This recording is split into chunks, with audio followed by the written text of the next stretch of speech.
There is an equation to the universe. The equation comes first. It holds all quantum information. It is the universe. The quantum information does not have to travel. It's in the equation. It exists everywhere. Now, how deep is that? I mean, we've never been that deep at the start of the show before. Yeah. But then again, so is this movie. It brought to mind the concept from the Arrival, when she was experiencing everything all at once. That's what it brought to mind when I heard that. We'll get to that because I have things to say. Hello, everybody. To Science Fiction Remnant. I am not a Hadron Collider. As you can tell, I am your host, Robert. And I am Chaos, a cat in a box in quantum space. And I'm an experimental technician in a box. That's actually my job during the week. But your South Floridian, otherwise known as Australian, host Ray. I love that. And you always miss a South, but that's okay. So many of them. Who's gonna miss one? And this is another real fun episode, because for this episode we have not only the writer but the director of the movie we're covering, Quantum Suicide, Gerrit. How you doing, Gerrit? I'm well. I'm so happy to be here. Awesome. Thank you so much for agreeing to be on our show. We really, really appreciate it, especially for man. Can you tell our audience a little bit about yourself? If you have any. And by the way, before you continue, if you are watching our YouTube channel, number one, subscribe. But there is a link. There's a QR code on the top left-hand corner. All you got to do is scan it, and it will take you to the websites for the movie that we're covering. So go ahead and do that right now. But welcome, Gerrit. Thank you so much for being on our show. Can you tell our audience a little bit about yourself?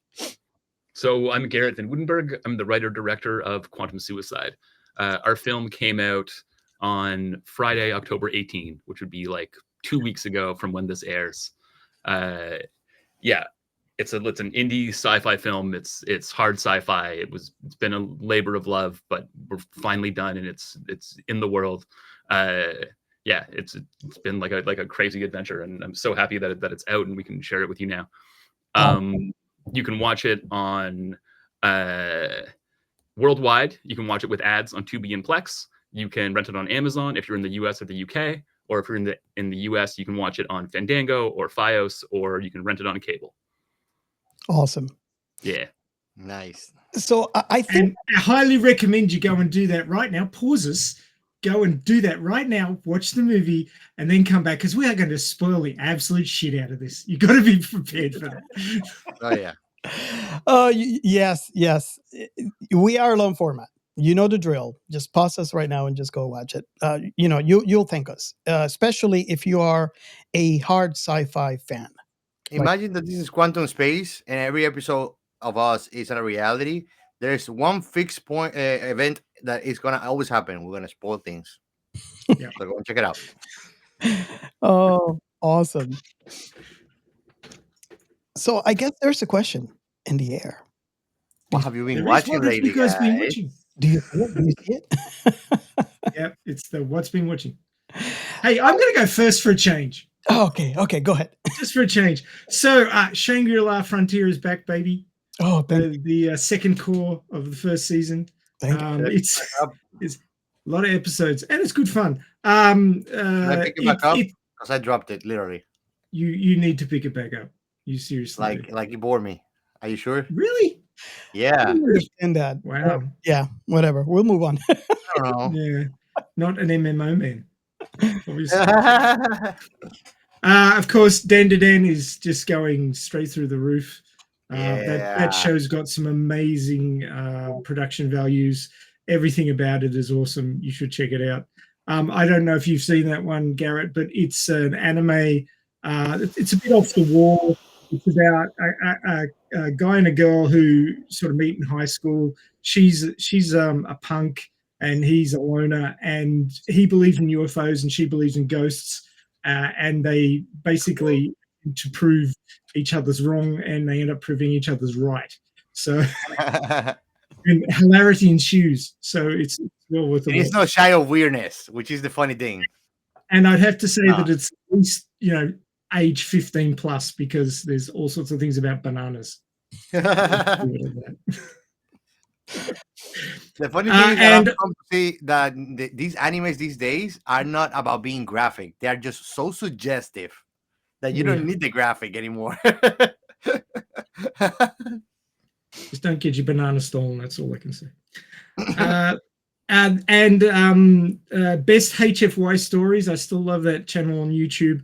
The one I watched, or should I say listened to this week, was Aliens Laughed at Inferior Human Fleet Until Our Mothership Arrived. That's the name of the story. It's about 37 minutes long, so you can knock it over fairly quickly. And that was a really cool story about it was a group of two fleets that were fighting each other. The humans were on one side. It was a multiracial fleet, and the other races were paying us out because we had over-specialized ships as far as they were concerned.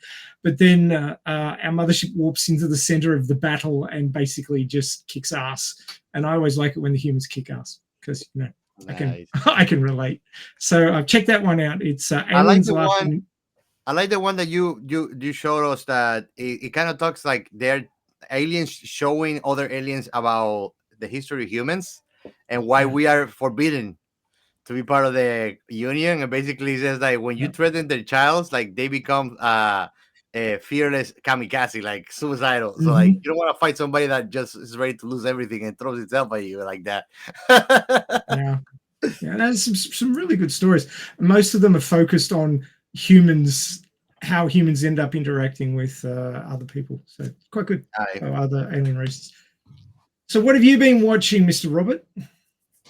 Well, just to echo you in one of those, I've been watching, obviously, Dan to Den. Great anime. And I decided to start listening to the book Dark Matter. I want to pick up that series. So it's wow.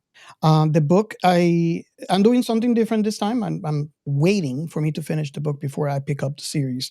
But yeah, it's amazing so far. I haven't finished the series, but it's good. I can tell you that much. Yeah, and that's all the sci-fi I have for this week. I've heard amazing things about that book. I was literally in a bookstore, like an old used bookstore yesterday, trying to buy a copy, and they didn't have one. Oh, I'm going to read that next. Yeah, I because I'm so busy, I picked up a copy on Audible, and I'm listening while I work, and it's like, oh boy, this is an amazing.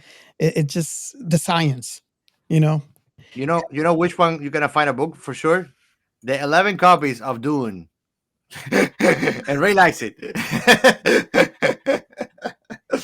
No, but it's good. I actually like the only I don't think I might read Dune, but like John Carter from Mars, super awesome, man.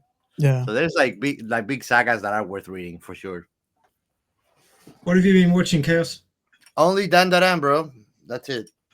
Well, as long as you're watching Dan to Den, you're good. Yeah. So you guys are all on this same anime, eh? Yep. Okay. It doesn't happen often, but yeah, it happens when it's a very good anime. Yes. I've been waiting for 4 weeks to cover Dan to Den on the show, but we keep getting these awesome movies with the writer directors coming on with us. You're like the third one, and I'm like, well, we got to keep going with this. We're on a roll. Hell yeah. But we are doing Den to Den. We are. Yes, we are. Next week, I am going to Hollywood in a G-Stream to get new directors.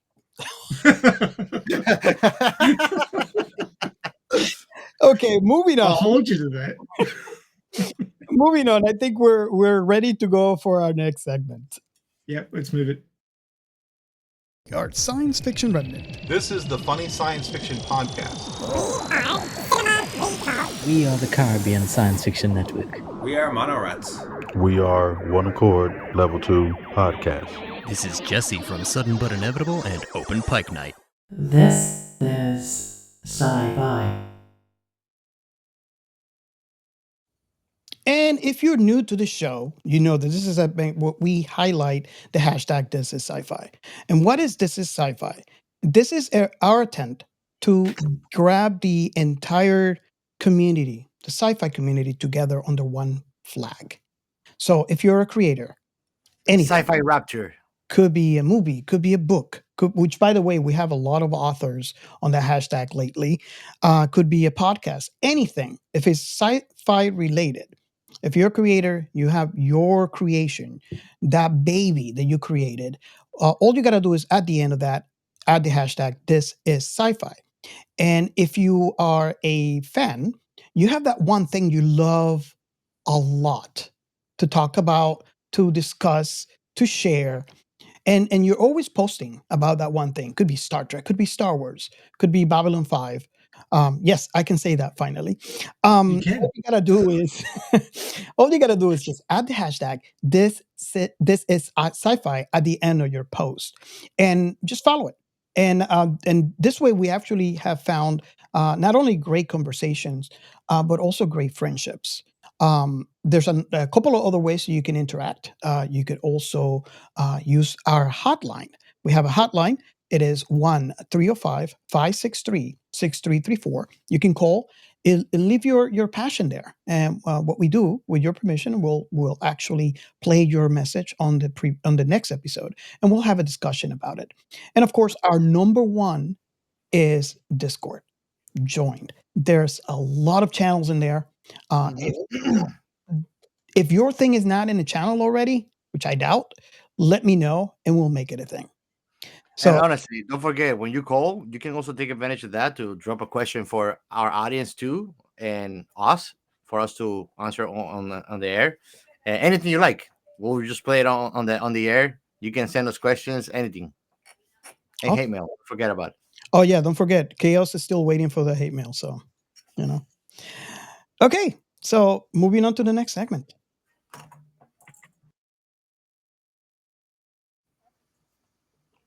And for the shout outs, actually, we got 3 new subscribers on YouTube, man. So I want to give a warm welcome to Emerson Santos, Kyle Murphy, and King Draper. We hope that you guys enjoy all the goofy stuff and the geeky stuff that we talk about and the science fiction remnant. So let's keep on coming. And if you guys have any IPs that you like us to cover that we haven't covered, go and reach us out. We love talking to our community. And it's all about that. It's all about us engaging with you guys. And that's all for today's shoutouts, man. Awesome. I guess I'm going to ask this question again. I mean, are you guys ready? I am not. Well, in reality, you're not. Have you done a 4-year degree in quantum physics? I pretend I do, but it's not the same thing. I looked some stuff up on the internet, so I'm knowledgeable. I would have to warn everybody out there. This movie, and let me know if you guys agree with this statement, Gio and even Gerrit. This is actually for hard sci-fi fans like me. Do you agree with that? Or those who wish they were hard sci-fi fans. You know what I felt like? I listen to music that is considered music for musicians that your typical person would not enjoy. Like, to mention one band, Dream Theater. Nobody wants to sit down there and listen to a Change of Season, a 23 minutes track. I love it. When I watched this movie, I felt like this was a movie for scientists. And thank God, Robert, I don't like watching sports or any of that. Like, what I like watching is documentaries. So I find it quite enjoyable. There were parts where it went way too technical for me. And I still try to catch up, But I mean, it was super enjoyable, the movie, and it fills you up with a lot of aha moments Yeah. all the way through. Ray, before we continue, you Mhm. want to go ahead and read the description of the film? Well, the film is so damn new, it doesn't have a wiki page yet. Yeah. You know you've made it when you've got a wiki page with a plot that's like at least 5 paragraphs. So you got to wait a little while for that, Gerrit. But I've got the summary from IMDb, so that's about all I can manage from any websites at the moment. But the summary is as follows. A lone physicist builds a particle accelerator in his garage and embarks upon a quest to understand the nature of reality. Quantum suicide is the story of a physicist on a quest for the grand unifying theory of physics, the theory of everything. He built a particle accelerator in his garage and begins his research into the nature of reality. In the process of his experiments, he suffers radiation poisoning, loses his vision, and alienates his partner, who eventually leaves him. But in his obsession, he finds clarity and the key to understanding our reality. There is one final test he must perform. Dun, dun, dun, dun. Nice. And that is quantum suicide. Yeah. Yeah. Gary, I gotta say this. Scientists, and this goes for everybody as well. I was going to say scientists, but it goes for everyone out. We're always learning. We're always learning something new. Your movie actually exposed me to a thought experiment that I never knew existed. And I love reading about thought experiments. And it's in the name of the movie. And I'm going to imply, and you let me know that this was intentional. This is, but basically, what I learned was there was a thought experiment. I believe it was Max Tegmark. Yeah. A quantum suicide is a thought experiment in quantum mechanics and in the philosophy of physics. It was originally claimed that it can distinguish between the Copenhagen interpretation of quantum mechanics and the many world interpretations of quantum mechanics. It is based on imagining oneself as a cat in a Schrodinger's cat thought experiment. Quantum immortality refers to the experience of surviving quantum suicide. The thought experiment was created in the thought experiment, a person stands in front of a gun which fires if it detects a subatomic particle having an upward spin, and it does not fire if the gun detects a downward spin. The gun does this repeatedly. From an outside perspective, both outcomes are equally likely. However, according to the thought experiment, if the many worlds interpretation is true, the person in front of the gun finds that the gun never fires. And that was like, whoa. Have you heard of that, Ray, before? But there's another layer to that. And that is that only exists for the experimenter in the box. Anybody else viewing it from outside will see them dead because it's a 50-50 split for the person not involved in the experiment. Hence, Totally. That's what's so interesting about it. Like reality splits, and then your reference frame determines the outcome, like determines which reality you end up being in when they run the experiment. Yeah, it's I don't know. Not only that, cool. but the fact that somebody else would be able to see the same outcome that the experimenter sees on himself would mean that they are entangled to him. Yeah. well, It's not, you know? there's two realities. It implies there's two realities. Yeah, no, but what I'm saying is like I'm alluding to, you mentioned that only the experimenter can really see all of this happening. From the person outside, it's either alive or dead. And what I'm saying is for the person outside to see him, everything else that he's seeing, he will have to jump with him to the other realities. And he's not entangled to that person in order to be able to do that. Which we know Jen wasn't. Yeah. One of the other quotes that we considered for the start of the show, and I just want to read this because it's really pertinent. As early as 1989, the noted mathematician Roger Penrose posited that consciousness is a quantum mechanical process. Each neuron in the brain is a quantum system. Thought is merely a series of wave function collapses. Consciousness involves itself in every quantum measurement. The observer becomes entangled to the system. You cannot separate the experimenter from the experiment.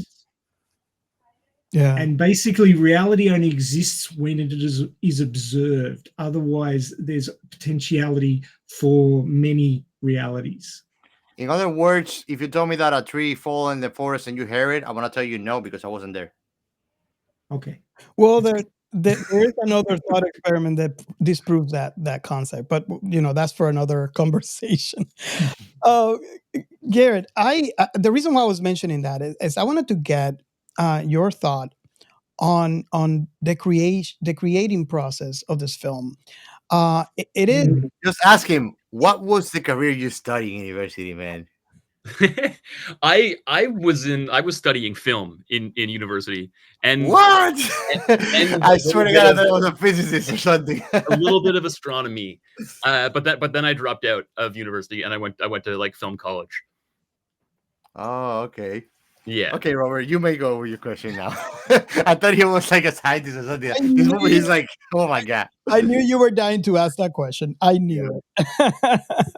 So, basically, the reason why I brought that up is something that I learned from watching this film, which should be a testament to the film itself.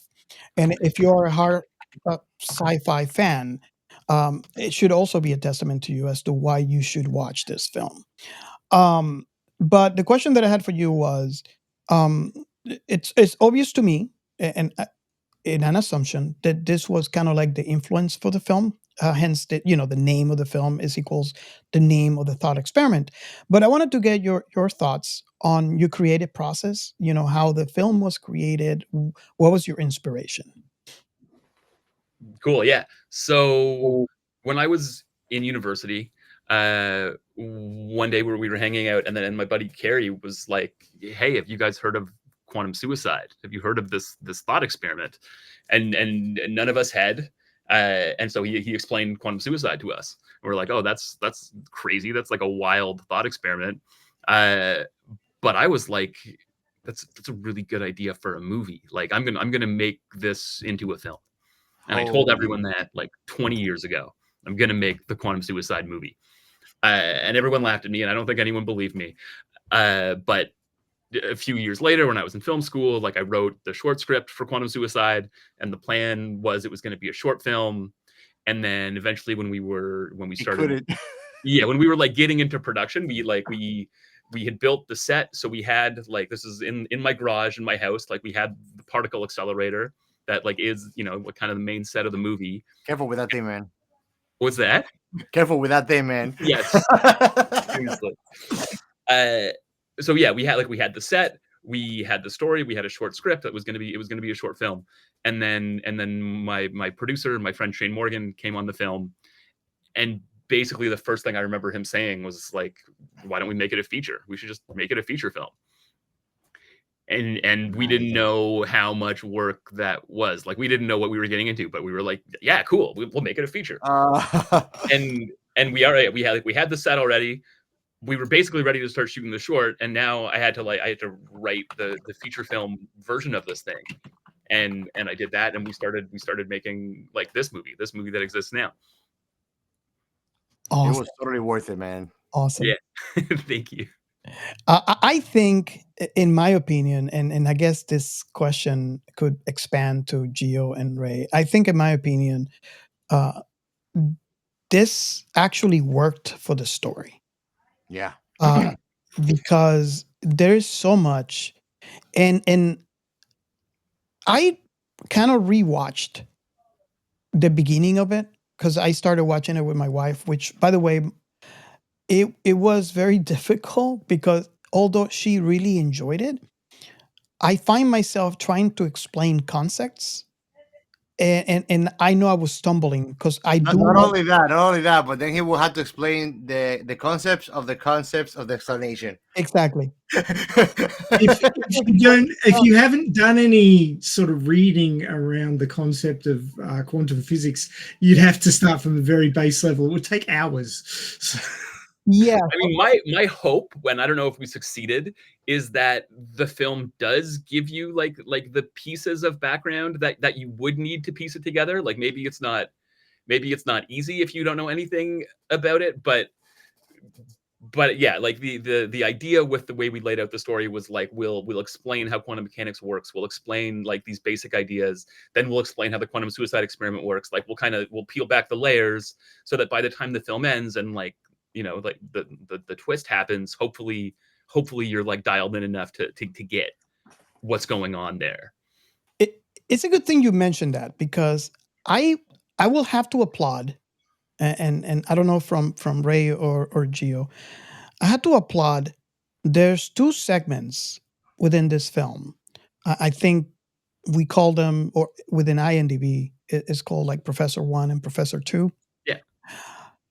I believe those segments are one of the best explanations I see online yet about the topic. It seems like I've seen a lot of explanations. And again, the reason why I know this is because my wife is interested in the topic of quantum mechanics. Yeah. And she usually asks me questions, and I find myself an hour into an explanation. I usually find YouTube videos, stuff like that audio visuals to try to explain the concept. But I believe the explanations during Professor 1 and Professor 2 in these movies are so easy to understand. And I don't know if that is your perspective, Ray or Gio, but I'm thinking, and so far I haven't found an explanation about the topic as easy as the way that is laid out in this film. I do not know Professor One that I can recall. I used to love because of science, which is a shame. Like he closed the YouTube channel and opened his own thing, I guess. But I never seen it again. You remember that guy? It The kind one of. guy because of science. He Yeah. explained everything. Yeah, There's another channel. I can send you that. But what I'm talking about is within but the I don't know the channel that you're mentioning, by the way. what I'm talking about is in the film, after I believe he dies the first time or doesn't die, which very quantum of me, die, don't die. There is a explainer video right on the film. Like there are these breaks that we Yeah. call them like the science lessons that kind of happen in like the liminal space in between, like after the quantum suicide, kind of in between the reality. Are you referring to the bit where he's drawing on the phone books? Are you sure? Are you sure you're not an otaku, Gerrit? What's Because that? that's what happens in animes. Like you got this whole complex idea, and then you get a little explanation on a board right in the middle. I felt like I was watching an anime in parts when I was seeing that. Speaking of animes for a moment, which we never do, did this remind you of ReZero at all? Oh yes, Yeah. Return by Death. But Return by Death. the cool thing about these things, and that's why we love loading anime too, is because they are complex ideas, and having it right there, spread out, is very useful for understanding the whole rest of the movie. Like for these two brains, that's easy. For Ray, it was like having a ball in the park. But for me, that I understand the superficial things and I do enjoy it. When you get too technical, these explanations digested everything for me easy. So I was able to not be watching the movie and be like, okay, let me just disregard that. I didn't get it, you know? Yeah, I've never heard of ReZero, but I'm taking notes of all of these animes, and I'm gonna get to them. Oh, look! If you want an anime that's going to blow your mind in a similar sort of vein, look at Steins Gate. We've actually covered it on the show. You Yeah. might like that one. Oh my gosh. Steins Gate is amazing. It's all about different world lines and trying to jump world lines to change people's Realities. fates and things like that. It is really cool. In fact, it is so cool that the second season is actually inserted between episode 22 and episode 23 of the first season as an alternate world line. Cool. It is so cool. I had to look it up to find out how to watch it. It's like, where does this fit in? It doesn't Gerrit- follow on. Gary, all I can say is I'm sorry. Pandora's box. Yep. But yeah, it is one of the best explanations that I see on alternative universes is in that anime. It's really, really cool how it's explained. And I seen other scientists kind of explain it in that way, especially Michio Kaku. So yeah, it's one of those. Going back to the question, Ray, did you like those explainers? I mean, Oh yeah, I what's your did. perspective on those. I kind of felt like I didn't have the time to it because I only watched this like a few hours ago in the middle of the night here in Australia. But I kind of felt like I needed to read or watch, as the case may be, if you can find the videos on YouTube around the topic. It was the bare bones of what you needed to understand it. Although, yeah, I mean, I have a scientific perspective because I've been a scientist for a lot of years, and I'm a trained biologist, but I have an interest in all sorts of different fields to like a citizen scientist level. I haven't, gone back and done another degree or anything, but I did feel that the pacing of this movie was a little slow for me because I picked up on the points really quickly because I have an interest in quantum mechanics.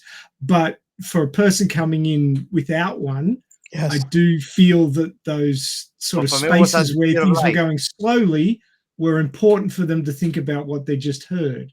Yes. So the shot of the stars and things just holding for a little while, and then he'll say a statement, and then it'll just sit for a little bit longer to let that sink in. And I'm like, "Where's the next one? Come on, you can go faster for me." Probably Maybe like not for a everybody else little though. bit of a unique experience. Your experience watching it and being like, "It's that. Give me more science faster." Yeah. Yes. That was how I was feeling. I mean, I was sort of like it was the middle of the night and I was getting tired. But I did feel sort of like in the middle of the movie, it sort of slumped a little bit for me personally, but probably not for people who were still trying to absorb what was being thrown at them. And I did really like the personal perspective of his partner, who was getting horribly frustrated with him. I think that the movie would have been really dry without that. It needed a little bit of, I also felt that maybe he was a bit autistic because he was so focused. Yeah. I was getting autistic vibes from him. It's been well documented that a lot of autistic people go into science and get really utterly focused on their work and destroy their relationships because they just don't put any effort into them because they're so focused on their work. And this guy was just completely gone. He was like, Yeah.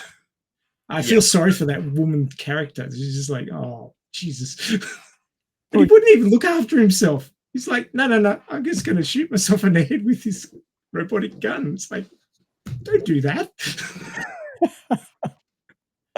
I do see what you're talking about, Ray. I see the other perspective as well. I'm sure Gio can attest to this. Not only because I watched it with my wife, but I also watched it with Gio. The white space, quote unquote, black space, like I like to call it, were paramount on this film because it gives time for those individuals that we just discussed to chew on the information that it is given. Yeah. And I think one of the things that I love this film so much about it is echoed in previous episodes when we have talked about other films that include science. So if you listen to the show long enough, you hear me multiple times talk about just add some science to the sci-fi and I'm in. Well, I felt like this film said, hold my beer. You do realize that the subject of quantum reality and all the possibilities is echoed in the experience of different people with different levels of preparation for the movie, in that every single person's experience will be different. Yes.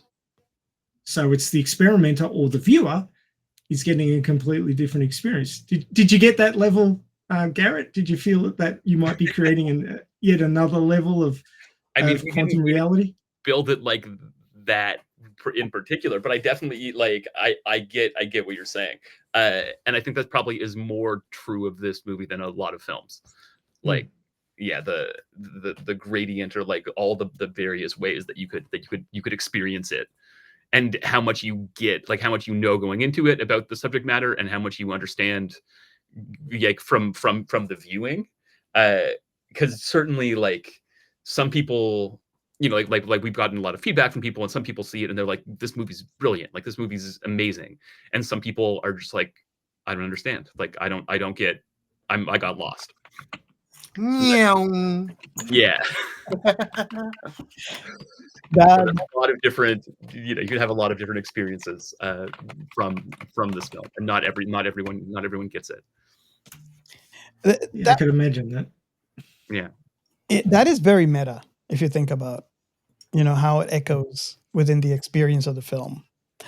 Okay, so we have rambled long enough, so let me go ahead and ask the very first question that we ask in this show. If you're new to the show, the first question, or supposedly the first question we ask in this, is how old were you when you watched this film, and what was your first experience? What was your perception, your very first perception of the film? I don't know. You guys want me to go first? Doesn't matter. You go first. I watched this film today a couple of times, not all the way through the first time, but all the way through the second time.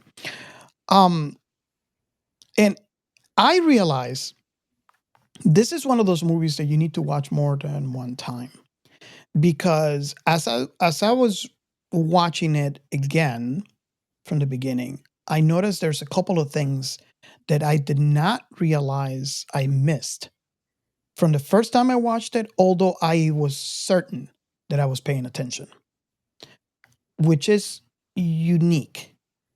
You know, when you're sure you got all the concept, and all of a sudden, hold on a second, did I miss that? This movie is filled with science, and I love it for it. Like I said earlier, all you got to do is add a little science to the film. To me, my perception, this film was all science, and it's incredible. I don't think I've seen Honestly, anything.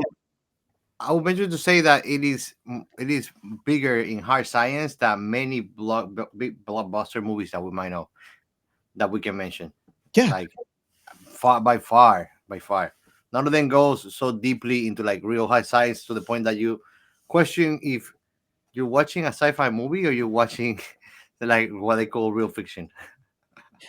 I venture to say that if you're not a hard sci-fi lover, or if you're not a deep thinker, or Yep. someone that overthinks like I do, or someone with a science degree, this movie's gonna be hard to watch. Or no one like me. Yeah, but it would be rewarding, because this movie, I feel, teaches you concepts that are not normally out there. Not only that, but like we spoke earlier, there's two explainers in this film that are paramount. Those explainers are amazing. And the reason why I was saying this, because there was a concept that I was trying to explain to my wife when we were watching this. And when that came in, I just put it and said, watch this. And she said, oh, I get it now. So that is a great testament to the explainers in this film. But if you are an overthinker like I do, you are going to have so much fun with the concepts, and I mean, I learned something new. And again, like I said, we all learn things. We all, well, supposedly, we need to be learning new things every day. But it's pleasant to me when I watch a film and I take something new in that I never, or previously was not experienced to. So I would have to say again, thank you, Gerrit, for the concept, for the film, and because I took a new concept that I never knew was out there. So, and that is my first thought on the film. So, who wants to go next? Gio, I think you're. I can go next. I mean, but what can you say after all that? No, just kidding. I mean, I actually watched it for the first time today with you, Robert. I think that it was fascinating that the way that not only brings real theories of quantum physics, but it proposes new ones, and that is a very daring movement, and I think that it was all worth it too. Because that's the kind of thing that like it kind of tickles my brain when I'm watching something. Is when you know the norm of what is expected of this theory, and then the director just throws that out there. And I love how everything was presented on the movie. I think that it was the flow of the movie. It's very engaging, so it keeps you hooked on what's going to happen next. Because it's like you have a radio on shuffle, but you don't know when the song's going to flip. Yeah. And every song that comes up, you like it. Awesome. I guess Ray, you're up. I was today years old when I saw this movie, so all fresh and new. Obviously, just like the concept of the film, the way that people are going to experience it, because it is hard science fiction, it's got a lot of science in it. Depending on how much experience you have with the subject matter, you may need to watch it multiple times. You may get it on the first pass through if you've done some reading in quantum physics. From my personal perspective, which is obviously not the same as you guys, because having spent a lot of time in science, you're better than us. I can pick up what they're putting down a bit quicker. That's all I'm saying. I'm not saying that I'm smarter. I'm not saying that I'm better. I'm just saying you can pick it up a little quicker because you understand the thought process and how things are put together in a scientific mindset. So, having had a scientific mindset most of my biologist, life, not a physicist, man. It's a scientific mindset. We're bacteria. No, we're cool stuff. Chaos. You're wrong, Chaos. That's all I can tell you. Now, look, the whole point of a scientific mindset is you come up with a theory.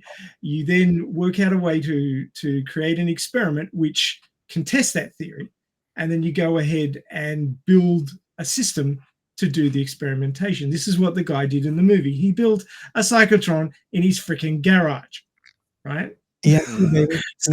So he put himself into the experiment already by being the one who created the experiment from bits and pieces that he found driving around. That's what he's doing at the very start of the movie. He's driving around, picking up bits of motherboard and the alerts, CRT tubes and all the other bits and pieces that he was going to use to build that machine. He put himself into that machine. The idea that you can, he was in Silicon Valley curbside. You don't have to be in Silicon Valley. There's shit like that everywhere. There's no computer parts everywhere. I used to do curbside pickups, man. Well, not in. Give me 1 minute. I'll go downstairs and get a handful of computer parts that I picked up off the side of the road, dude. I will do it if you want me to. Or you can just take my word for it. Because I have them. They're sitting in a bag downstairs. I'll go and get them. Look, I have no problem with the concept of curbside shopping for computer parts and bits of electronics and stuff like that, because you can do it. Especially seeing he was using bits and bobs from, standard pieces of things that you'd find in a home. They get left out on the curbside all the time. Yep. But the thing is, when you've been a scientist for a number of years, the idea that the scientist or the experimenter is not part of the experiment is just ludicrous, because you have to come up with the theory. You have to come up with a way of testing that theory. You then have to build the experiment. You have to run the experiment, think about the result you got, and then change it until you start working out what's going on. Of course, you're part of the experiment. The experiment doesn't happen without you. So the idea that the experimenter is not part of the experiment is ludicrous, because the experiment doesn't happen without the experimenter. So I'm sort of watching it and go, yeah, and so, but that's my perspective because I'm a scientist. Right? Well, but it makes total sense. It makes total sense. It's like saying that the art is not art without it's art without the artist. You know, it's the same thing. You know, it just doesn't make sense. I mean, you go and walk into a gallery and look at a piece of art. You go, wow, that's great. But the artist isn't standing there next to it to explain it to you, unless you're really lucky. But the artist is still connected. He's entangled with that art because he created it. A scientist creates their experiments. Of course, they're entangled with it. There's no other way that it could be. It didn't pop into existence on its own. Yeah, absolutely, man. So the concept that this is not the case is ridiculous to anybody who's spent any time doing it. But the whole thing about the reality being affected by the experimenter, that was a deeper level of wow, kind of for me in that. And the moment, that final scene where she runs into the door and goes, I'm like, yeah, I know what's happening here. I got it. Yeah. It was like, I love how it was done, because it was that gasp and that's it. Yep. You don't hear anything else. So now you got to make your own assumptions as to what really happened based on the information that you were given. But being a scientist and being able to follow along quite comfortably, I mean, there's concepts there that I'd like to go out and review and research around to really, grasp them properly. But I do think that, at least for somebody with a scientific mindset, no, I can't step out of my scientific mindset. Sorry, it's part of me. I thought that everything was there that was needed to be there to make the movie work, to the point where I knew exactly what had happened in that final scene, in that final second of the movie. I knew. I was like, oh, yeah, okay, she's got a different reality from him because she wasn't there for the experiment. And he's lying there dead on the floor, because we'd already seen that several times, displaying the different realities as they unfolded. And of course, being interested in this subject and actually currently writing a novel to do with this subject, I've thought about it a lot. So you see, I've got somewhat of a unique perspective from you other guys on what I got out of the movie. It just worked for me first time around. Watched it once, went, yep, I'm on top of this. It's all good. So yeah, that's what I was saying. It's the quantum reality of different points of view in the movie and also in the viewers. So I think that it's that, life imitates art and art imitates life. It's beautiful. Yes. So that leads me to a question that I was going to ask Gerrit, and it's also a question that we always wonder in this show about other films we have covered, and we gotta take advantage of this because we have the writer director here that can provide those answers for us. But we always wonder in all previous episodes about the level of research that is taken. And I don't know if you remember, Ray and Gio, how many times we wonder without having the actual answer, the actual person that can answer that question. We are I totally assume that Gerrit was a physicist, or that his career choice was involved in the area, at least, because it's so much information that you need to know this by heart. It's not like go and read and put it together. If Gerrit wasn't a citizen scientist before he started making this movie, he is now. Oh yes. What happened? Like that is for sure.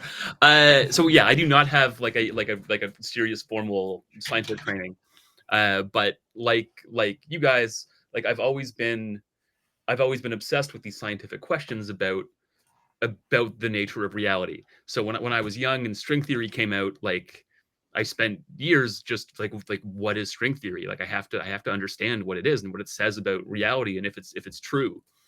And similarly, like I spent years researching quantum mechanics to understand what it said about reality and if it was true and what interpretations were true. Right. And you end up finding out that a lot of it, like, we don't know, right? Like we know the experiments and we know the outcomes, but we don't know like what it means.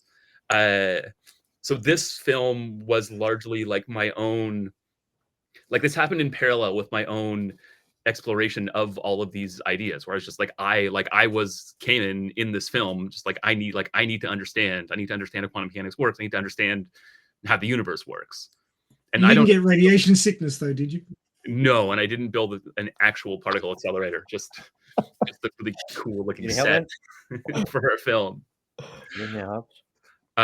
But it was me and talking to some, smart friends of mine and reading a lot of papers and just doing a lot of reading and research.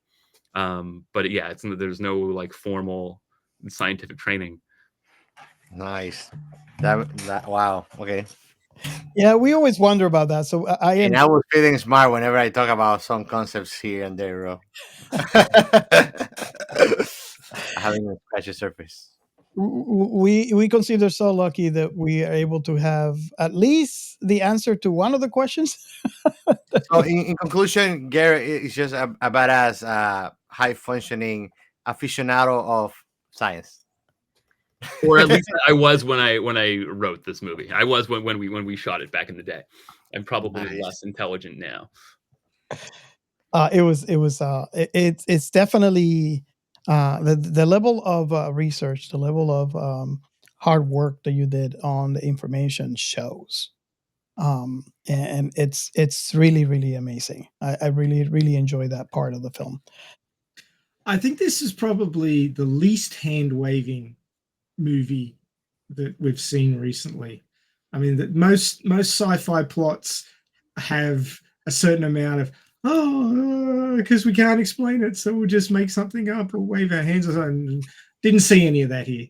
I usually spot holes in plots and holes in ideas from a movie, and I watched this one all the way through. And I went, nope, don't see no holes. So, Like for me, thank you, and I appreciate that.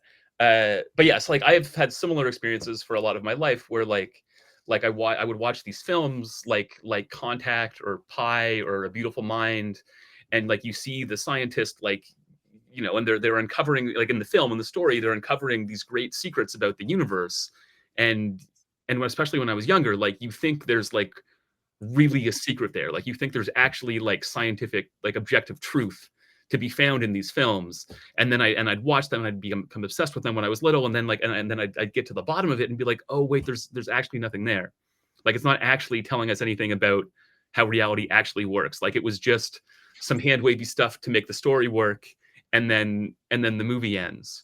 And that was a big motivation for me, was like, I want to make a movie that is about the scientists' like journey of discovery about reality, about the universe, but I want it to be true. Like I want it to be about things that are real, or that are actual scientific theories that are plausible, and not just make it some hand wavy thing. It was important to me that it was like a search for real, like objective truth, where if you study it in like what we're saying in the film, there's truth behind that speaks to how reality actually could function. But you listen to what you're saying right there now, and you've used the word theory and how it possibly works. We don't know everything about everything, and it's possible that we never will. Douglas Adams made a very sort of snide, smart comment about science and understanding in Hitchhiker's Guide to the Galaxy, when he said, when sentient species gets close to understanding the true nature of the universe becomes immediately infinitely more complicated.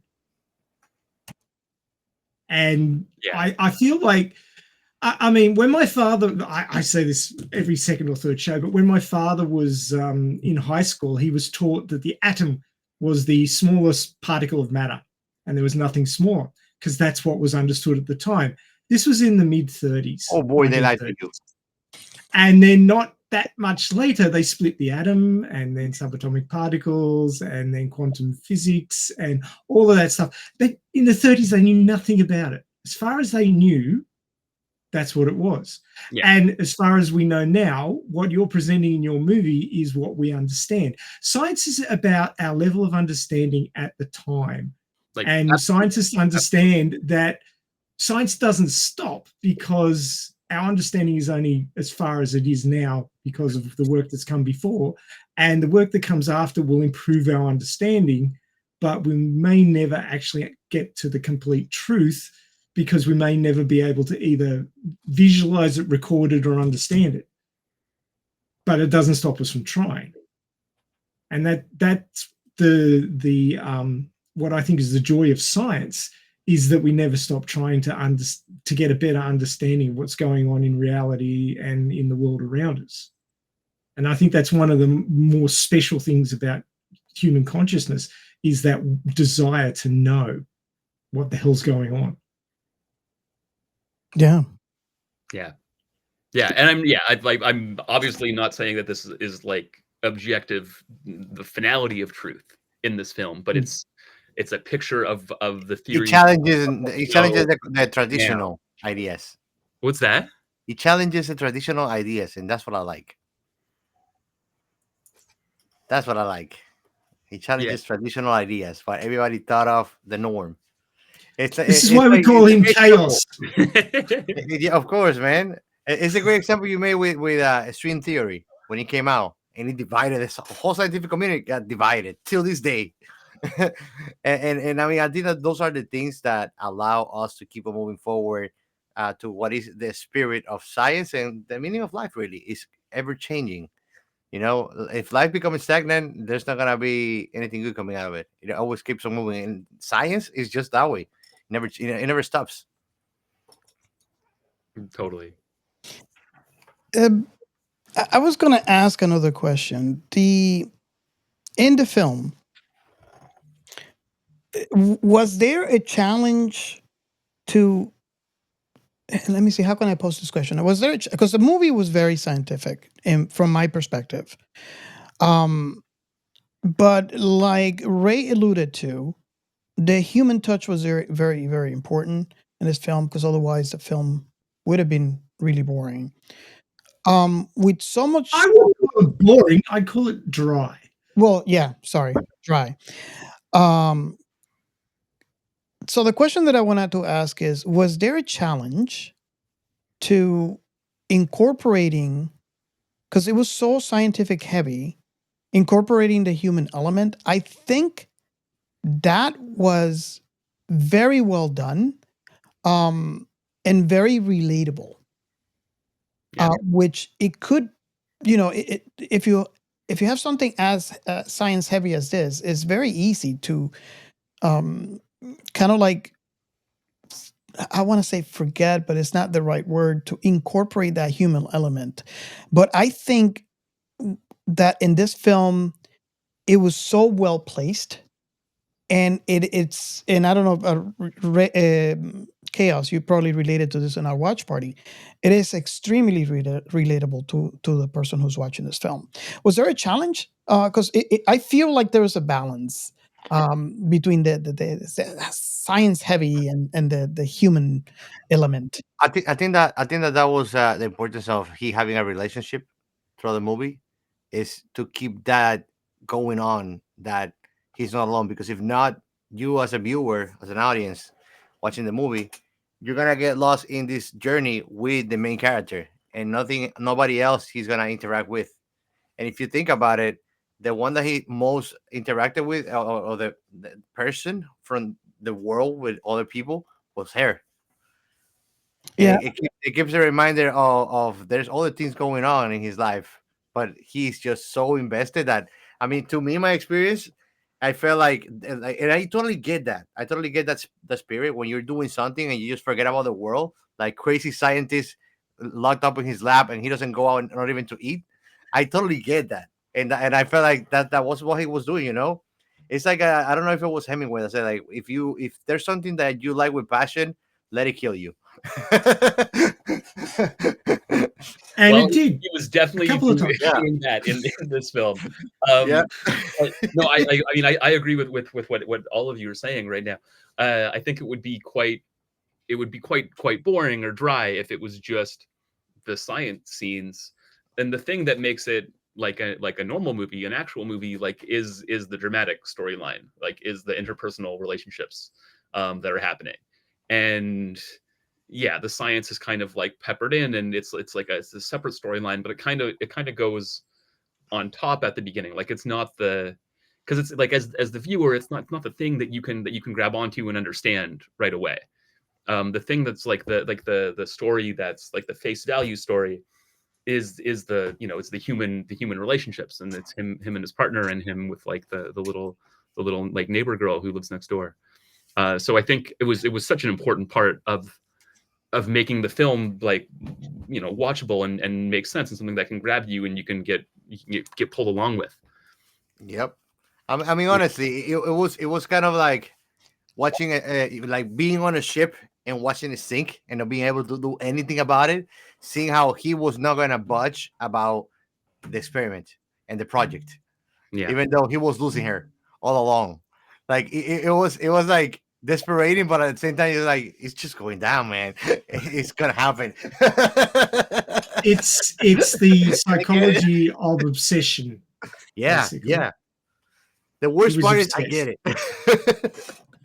Well, most people have been obsessed with something in their lives, so most Yep. people could relate. Not necessarily in a science frame, but certainly in an obsession frame.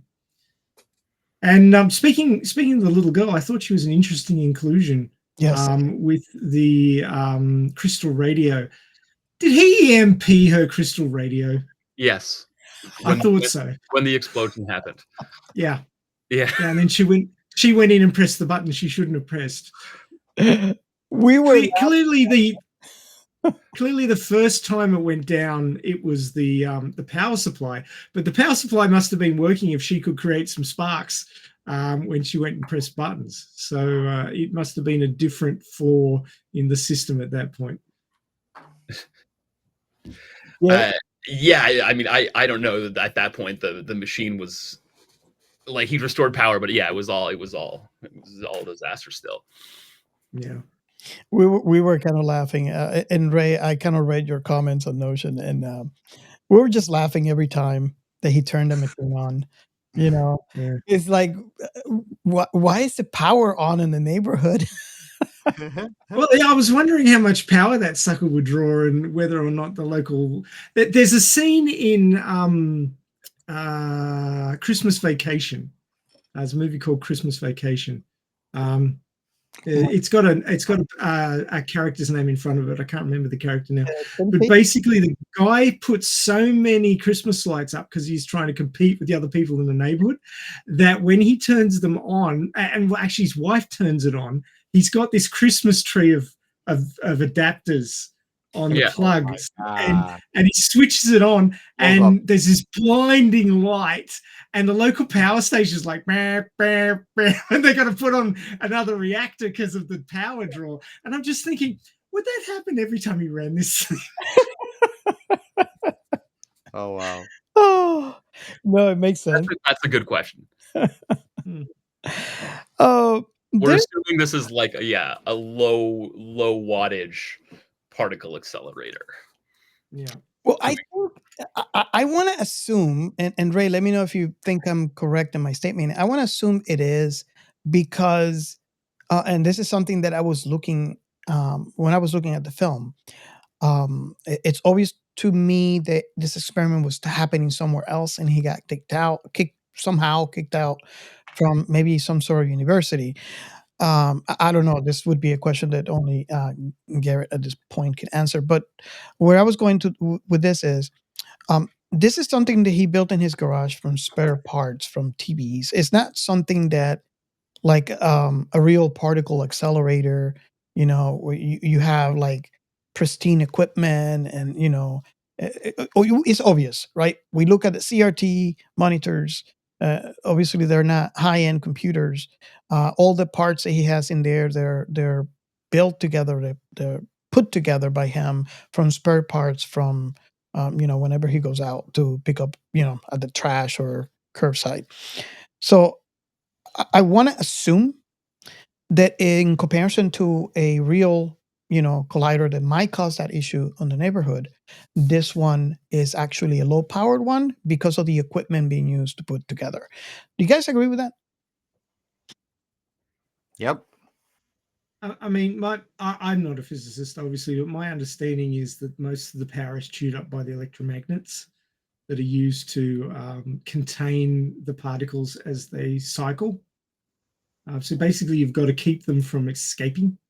Yeah. So they use a lot of electromagnets to basically hold them in position using magnetic forces.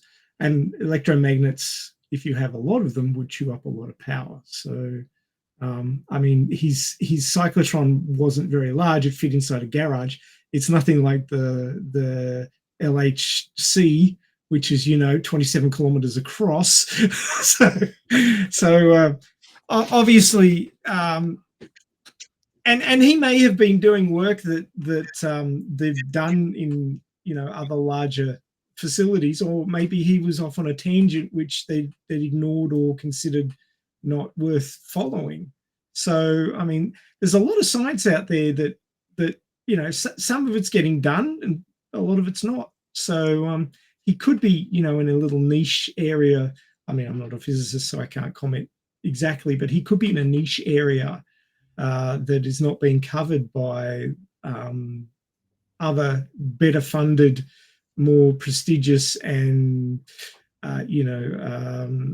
with a larger headcount of experienced physicists and physicist engineers to create these things. But I do know that they chew up a lot of power. And the equipment required for the big ones is quite massive. I've seen photographs of the LHC, and just the cross section of the thing is like if you've driven through a tunnel that they've cut under a city, it's like that. Yeah, it's that sort of massive space. Like I work in meters because I'm down here in Australia, but it'd be like 5 or 6 meters in diameter. how many washing machines? I think 12. 12 washing machines. That's an inside joke, Gerrit. That's an inside joke. But yeah, I mean, it's a pretty full-on undertaking for colliders. Although I have read some stuff about you can actually create a very basic collider out of stuff from around your home. It wouldn't be doing the sort of science that the LHC is doing, but you can actually create a collider at home if you really want to. But there was actually something on the pages that I was reading. It said, it is important to check with your local government and obtain any necessary permits before building a particle accelerator in your garage. Yeah, which obviously did not do. What a great opportunity for elementary. Cayman was not compliant. Nope. Certainly not. Oh my God. Gary, before we let you go, I have one more question for you. And I don't know if this was not exactly implied. I don't know if this was part of the story and didn't get to the film, or maybe it was just not part of the story at all. But do we know what happened to Cayman? What was the reason why he decided to do it at home and not at a university level? It's obvious that he's a scientist and he was working somewhere, and now he's home without a job.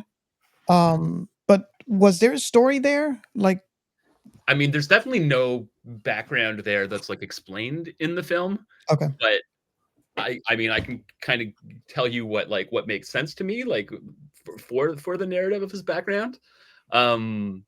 But really, yeah, for me, I think he's just obsessed with the question. Like, he just wants to find the answer. Okay. And there's going to be too many guardrails put in his work if he's working in a real laboratory somewhere. Yeah, so he's way too like renegade to be He's doing a maverick. work. Yeah. Well, that's very good because it keeps the whole plot dynamic too. Imagine if he would have been in the same place every time he wanted to check out something or advance on that project or research. So Yeah, that it'd be made a it really more different movie interesting if too. he had a job in a real facility somewhere for Yeah, sure. absolutely. Awesome. I mean, when you do something like that, you have to do the degree, you have to do the higher degree, and become a PhD, and then you have to work as a junior researcher and follow what other people want to research. So it could take decades before he could actually get to do the experiments he wants to do. So obviously he went, nah, hold my beer, I'm going to do it myself.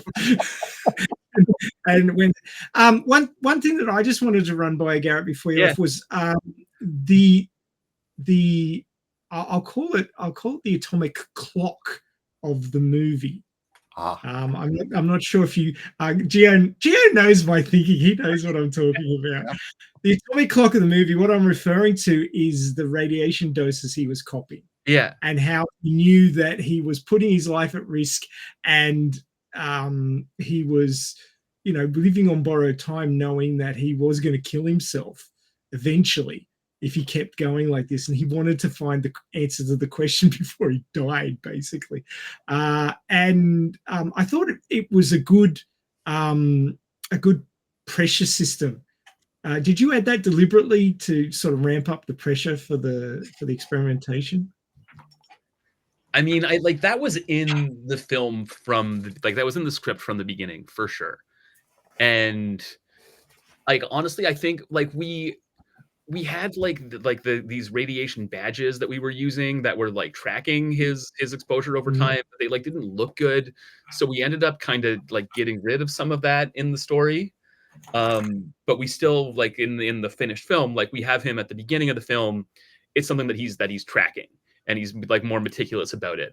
And then later on, he's not really paying attention anymore, but he starts suffering side effects, and he's aware that this is happening, but he hasn't been counting anymore, and he's totally reckless and off the deep end at that point. But we were it was included in the story and in the script from the beginning, but we had more of a we were putting more of a fine point on it at the beginning. But we just kind of I hated the production design on the radiation counter, so we ended up kind of not using it so much in the edit because I didn't think it looked cool. Having been responsible for collecting the radiation badges and cycling through new ones in labs that use radioactive isotopes as part of the experimentation process, I know exactly what you mean. They're as boring as shit. A little plastic box with an upper and lower section and paper in there. And it's the paper that collects the radiation dosage. And then they have to go off to a lab and be tested, and the results come buck. It's not exciting. It's not pretty. It's just really bullshit, boring and mundane. So yeah, I mean, from a filmmaker's perspective, I can totally understand that it would be just it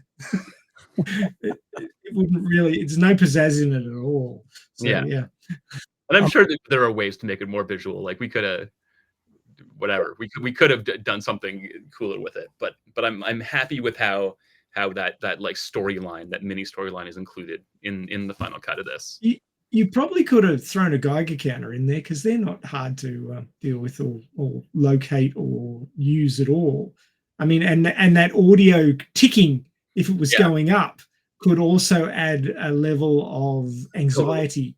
Yeah, and I do love the Geiger counter, the sound effect, the sound space of that. I think that is a really cinematic sci-fi sound. I've been in a particular situation where there was a researcher from China who was visiting the lab that I was working at. This was back in the 90s, and he had dropped S34 radioactive isotope on the floor, and we actually had, everybody in the lab had to take a turn because you didn't want too much exposure. So we go into the radiation lab, and you had to get the Geiger counter out, and you had to wave it over all the benches and wave it over the floor. You basically have it on the springy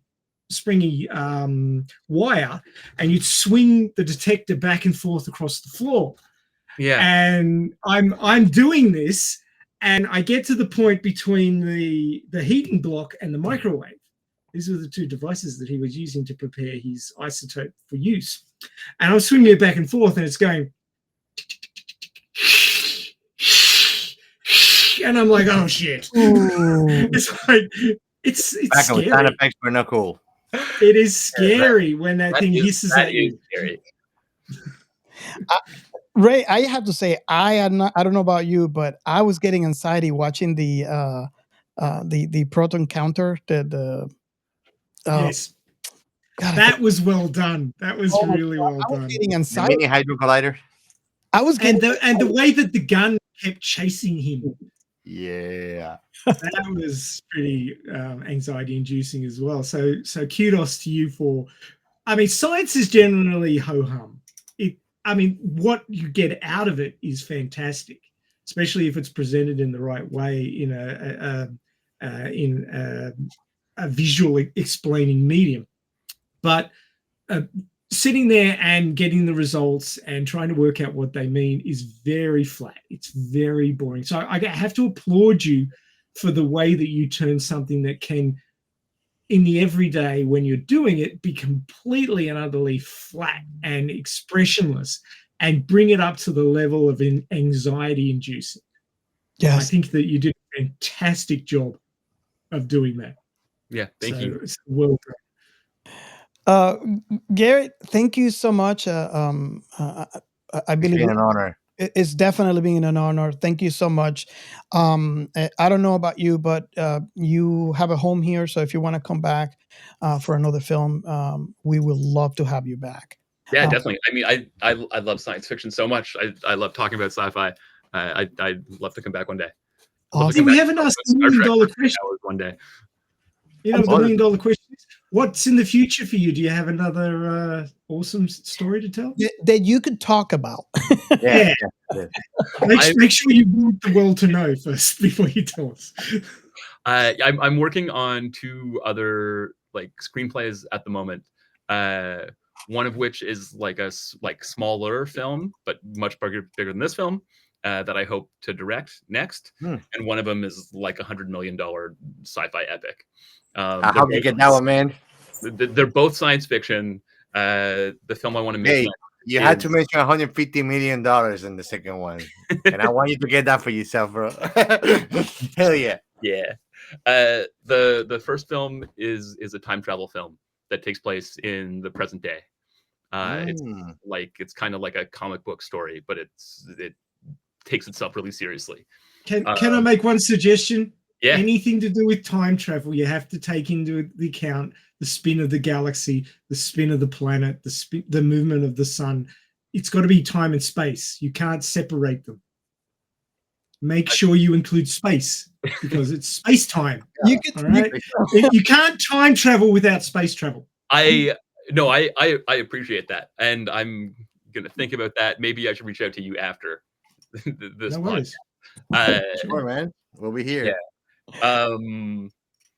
So I have this time travel film that takes place in the present day in like modern world, and the other film, the other screenplay I'm working on is it's an epic space opera, but it's a story about relativity, and I think relativity is something that I've never seen done well inside movies. Like there's a little bit of like small claim. There's a little bit of time dilation. Yeah, I like this guy, man. Like you take a spaceship. He likes doing the fun. But there's so much interesting stuff in like the effects of relativity that you don't see explored in movies. Yeah, that's true. Yeah, so those are the next two things on my mind right now.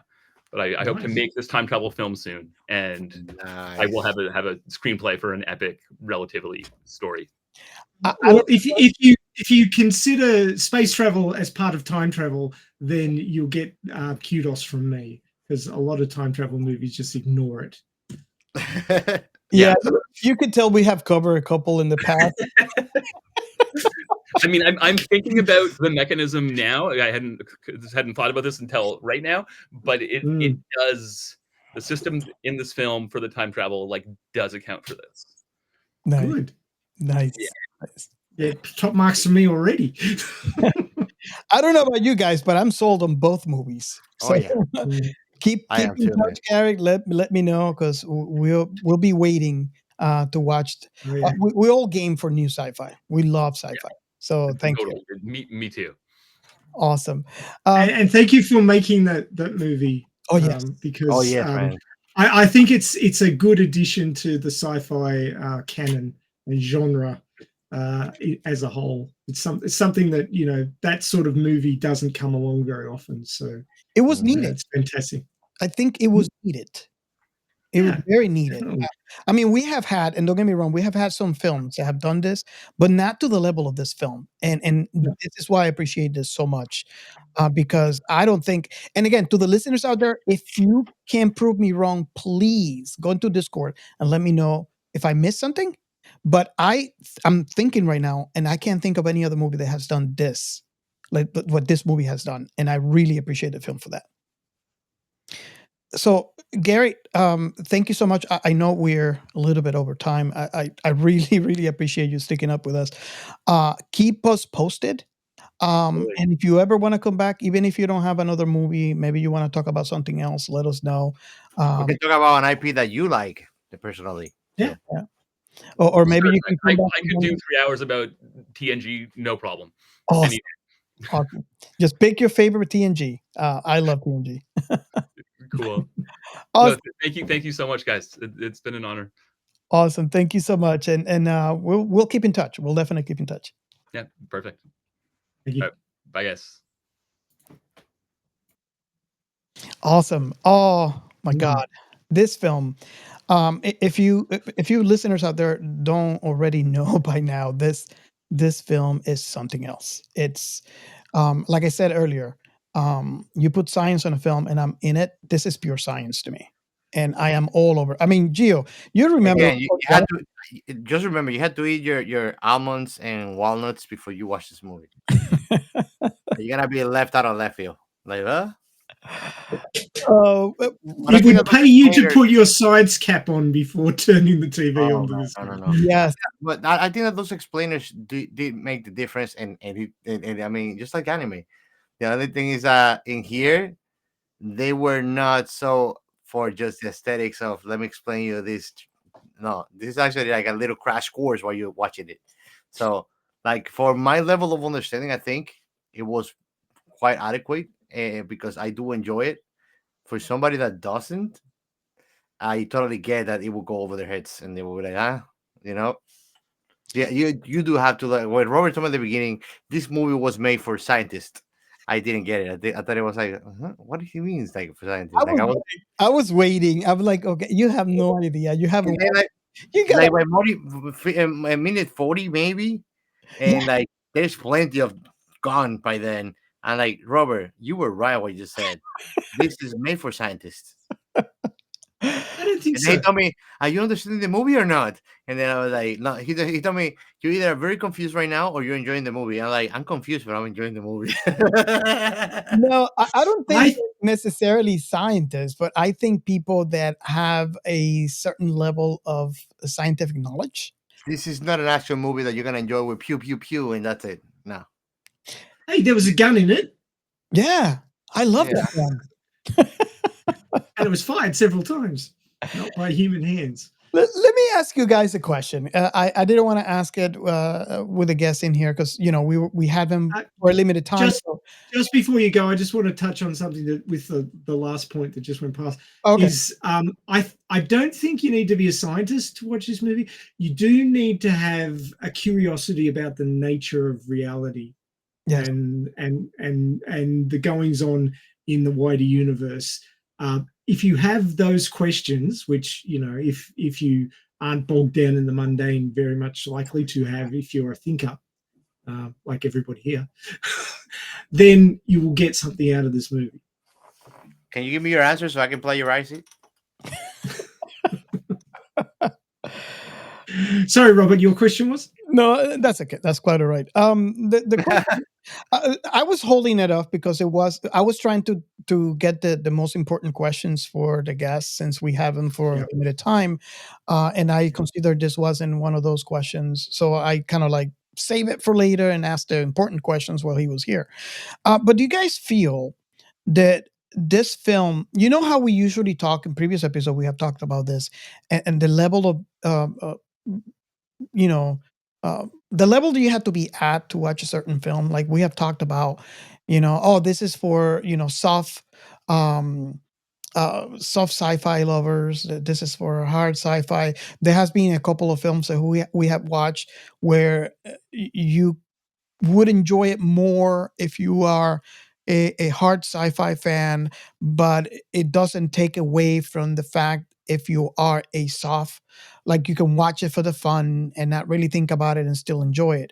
So the question that I have for you guys is, do you feel that this is one of those films that you can't just watch? I mean, you can't just, it's obvious. You can't put this and go do the dishes or do the laundry. No. You can't. No. But No, this movie requires the audience undivided attention. now the That is question that I have is, do you guys think, and I think this, I might be wrong here, but do you think that you can't be watching this film like for, turning your brain off and enjoy it? No. I don't think so. I think that if you do that, a lot of things are gonna go over your head. You need to be paying attention to this movie. It's not a bad thing though. It's a good thing because, like I said at the beginning, it keeps you engaged. It's very interesting and entertaining. The way that you don't know what's gonna happen or where you're gonna jump. I would put this like movie you in the same generalized sci-fi bucket as Interstellar. Yes. Yes, definitely. That level of Inception, working Tenet. out what's going on. Tenet, which by the way, I don't know where the heck is the Tenet, man. It disappeared from HBO. Something was going on with HBO, and a couple of shows that I like, including Westworld too, Raised by Wolves, they are gone from there, and I don't know where to find them. If Ray can get to Tenet, and I'm gonna wait. We don't have to get an answer now. Later we can discuss this on Discord. But if Ray can get to Tenet, I'm willing to buy Tenet because that movie was freaking amazing. That movie was insane, man. To me, like a movie like that before that, Inception. Yes. Like they hadn't done a movie that it was like it played around with such concepts in such ways since Inception. Yeah. So obviously we want to do an episode on that film. So you guys stay tuned. We probably did it, man. We just haven't got to that future. Oh yeah, that's true. So yeah, this film and Gio, I want to get your experience from the watch party on watching this film, because the reason why I'm saying this, I was actually laughing inside, because when you were saying, the stuff that I was telling you, that you were telling me about the film, and I said, you haven't watched it yet, so you can't really make that statement. By the end of the film, I guess the question that I'm asking I is, did reinforce that statement you made. Yeah, Did- I actually did not know. did it actually escalate it from that point all the way to the end of the film?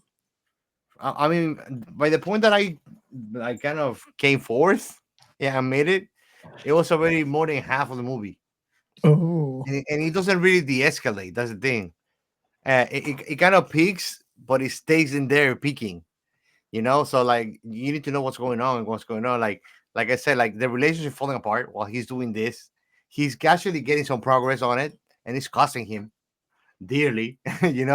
So it was like it keeps you hooked the whole way through. And I think that's one of the main things of the movie that I enjoy, because the movie is like I think the example that I used was good. You listen to a radio station with your playlist. Mhm. It's on random shuffle. You're gonna like every song that is gonna come up, but you don't know when it's gonna shift. Yes. I wanted to Robert, go ahead. Robert, just before you go on, I did a search for Tenet on Netflix in Australia, and the top line of available movies of Tenet or similar is Tenet is available on Netflix Australia. The Okay, next that's movie is Australia. Interstellar. The one after that is Edge of Tomorrow, and then it showed me Dan, everywhere, everything, everywhere, all at once, and Oppenheimer. I'm like, this top row is Robert, like, we're going to the future. Robert, we're going to Australia. Yeah, I am buying Tenet. We're making an episode. you can get Tenet to rent or buy on YouTube movies as well. Oh no, I'm buying this thing. It is that good. I'm buying it. So that's good to hear. I wanted to know that. But there's one thing that I wanted to talk about, and I felt the reason why I didn't bring it up when the creator was on with us is because we kind of alluded to this already in our conversation. But this is something else that I learned while I was watching this film. I had never heard of the concept of quantum immortality. And before I explain, I have kind of like a blurb that I can read. Before I explain what that is, Ray, were you exposed to quantum immortality prior to this film? No. No. I love this film for this reason. I mean, there's two things that I learned from this film. Well, not necessarily that I was exposed during this film, that I went out and researched. Quantum immortality is a really cool concept. It's basically from the quantum suicide that I explained earlier. So it basically refers to, and let me see if I can find a best quote for this. So it's the very last, the second paragraph of that section you're reading out before, from Max Tegmark. Okay. But it mentions will find themselves immortal at the end of the second paragraph. Immortal. Okay, there we go. So it has to do with consciousness. So let's see here.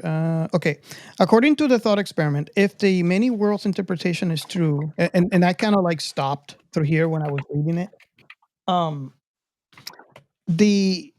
If the many worlds interpretation is true, the person in front of the gun finds that the gun never fires, even though it is very, very, very unlikely. In the many worlds interpretation, the gun fires in one world and does not fire in another. But the person can only continue being conscious in a world in which the gun does not fire, and hence quantum immortality. So if you have the experiment kind of like the quantum suicide, you continue, your consciousness continues on the reality where the gun does not fire. But it doesn't mean that in another reality that the gun did fire, but you do not continue through there. So the theory, explains it's basically that's quantum immortality, where you never died and you never even. I mean, I think this film explained that concept very well, especially towards the end when he's looking at the gun and you see the green light going really, really, really fast, and you're expecting the and I completely forgot when the proton separates. I forgot the terminology of that, but it's basically when that red light comes on, and this is one of the reasons that I said that I was getting anxiety, because just looking at that, you see the counter on the, I think it was a no, or was it a yes? It was going up, and you see the green light flickering. So it's all, the green one was no, the red one was yes. It's when it splits, and I forgot the scientific terminology for that. So it wasn't splitting, and he's looking. No, it was splitting. I was splitting. It was splitting every single time. It was splitting because until it was recorded, it was both. So, but he realized that because it was both, they came apart, and they came apart, and then they went back together again and interfered with each other. Yeah, and always ended up going on the downside. So where I was going with this is he's looking at that. He's looking at the gun, and the gun never fires. He goes and turns the machine and walks away in the street. Yeah, he passed out, and then when he woke up, it was up to nearly 500,000, Yes. and it was still going up, but it was always no. So why I was saying this was a perfect explanation, a perfect visualization of the concept, is because he did die, but his consciousness did not know any better, because based on the explanation that I just read about what a quantum immortality is, consciousness only continues on the avenue where the gun did not fire. And that is so freaking clever. Not only in there, but the way how the film ends, that he proves that point. Because we see Jen coming in, she barely even parked. She says, "Don't do it." Walks in, opens the door, and there was a gasp, and that's how the movie ends. We don't see him in the floor. And which is another thing that I did tell Gary, it was clever, and I really appreciate how you leave it to the imagination. But if you follow the theories, like you said, Ray, you said it perfectly. I knew what happened. As soon as you walked in and you hear the gasp, I knew what happened. And this is the reason why I was bringing up the quantum immortality, because it's a concept that I was never exposed to, and I researched. And after I researched and I watched this film, I see it's a film that could be, I mean, that scene could be shown to someone that is learning about quantum immortality and what that is, because it's a perfect visualization. What is your thought on that, Ray? And I poked at your brain because your brain is wired different than mine. I would feel a little more comfortable being asked these questions if I was a quantum physicist, which I'm not. But I can only read what other people have discovered, written, postulated, and try and wrap my head around it. In fact, I've never studied physics. I did biology and chemistry in high school, so I never even got the basics of a physics education. But it says here on the quantum suicide and immortality page on Wikipedia, it says quantum immortality refers to the subjective, important word, subjective experience of surviving quantum suicide. The concept is sometimes conjectured to be applicable to real-world causes of death as well. I think that either whoever wrote this has the same thinking as Gerrit, or Gerrit read this, because it lines up exactly. Oh, by the way, I think I've got some concept art for the sequel for Quantum Suicide. Do you want to see it? I want a sequel. So this is some concept art for the main character or the protagonist for a sequel to Quantum Suicide. So there you go. Can you explain to the audience who's listening on the pod? It's a scientist. It's a physicist cat girl, because it is basically a physical manifestation of Schrodinger's cat. So if Schrodinger's cat needs to do the science, clearly it has to be a cat girl. So there you go. Oh, that's awesome. That's awesome. I didn't want to show that while Gerrit was still here. I don't know if you take the joke, but well, after he watches the many animes that were recommended, I'm sure he will. Yeah, he needs to watch Steins Gate. It'll blow his mind. Oh yes. Oh my God. So Steins Gate, aka how to terrorize your main character. Oh man. I mean, a lot of writing guides say, torture your main character, but Steins Gate takes it to a whole little level. Yeah, I almost felt like it actually said, hold my beer. Yeah. It's just holy. It was hold my case of beer. Yeah. Yeah. Oh my God. Oh, I just remember when Cayman was explaining to the wife, to Jen, Mhm. about what he was doing. He casually mentioned the Bose-Einstein condensate. Yep. And I was trying to explain to Gio, do you remember where that came from? Do you remember? We talked about that earlier in another episode. He couldn't remember. Um, Ray, do you remember the episode of Spectral? Yes, certainly do. I think we spent, what was it, like 30 minutes talking about bonds? You even We spent a fair amount of time blowing holes in that idea. This I mean, he was describing what happened to his wife. There was no actual showing; it was all tell. But it represented the Bose-Einstein condensate, and the physical limitations of it far better than Spectral. Spectral was like, oh, this sounds like a cool idea. Let's just pretend that you can make people out of it. Yeah. Sure. That is a really cool, 3D printer, if you ask me. That Totally. instead of using that material, you can just use Bose Einstein condensate, because why not? And it'll just hang around in ambient temperature, Yeah, like a boss. sure. And he's going like, and in this movie, he's like, oh, and it stayed stable for 1 millisecond. And I'm like, yep, that sounds about right. Oh, I just love it. I mean, the visuals. I remember one thing that me and my wife were watching this, and we're looking at the counter, and if you notice in the computer, they were counting, and then I said casually, "Oh, look, 9 nanoseconds," and my wife came back and said, "Is that what that means?" Because it says NSES,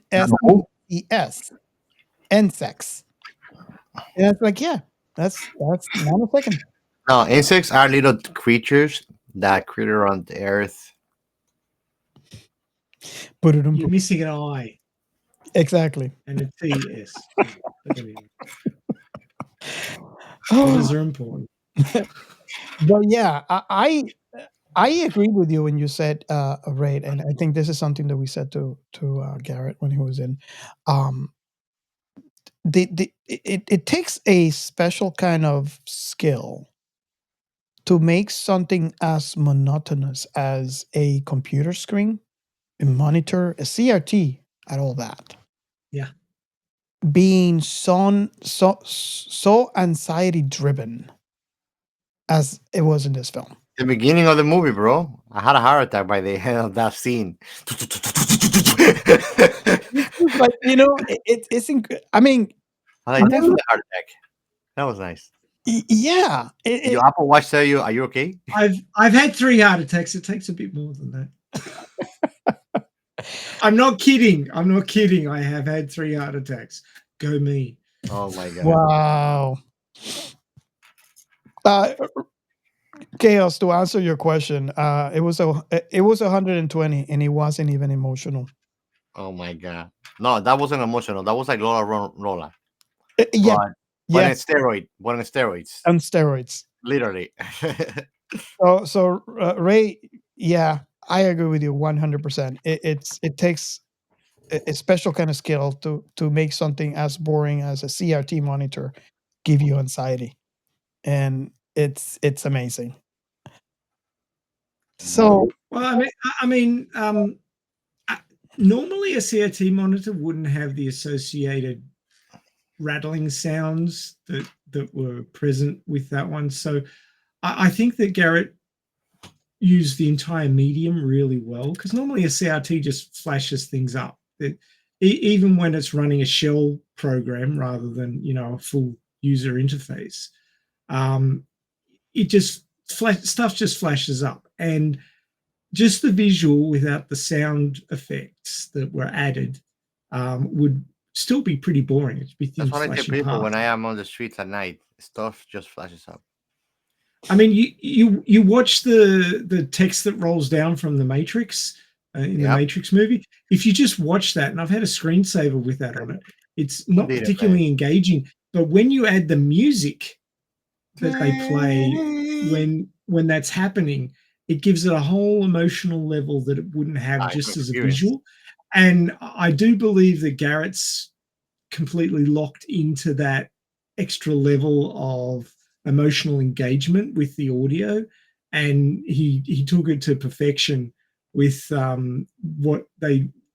what he did and what they produced with the sound and the visual coming together to drive anxiety about the Yeah, situation in the movie. I think it was really well done. definitely. Awesome. Okay, so before I move on to our last question, is there anything else that you guys like to add before we move on?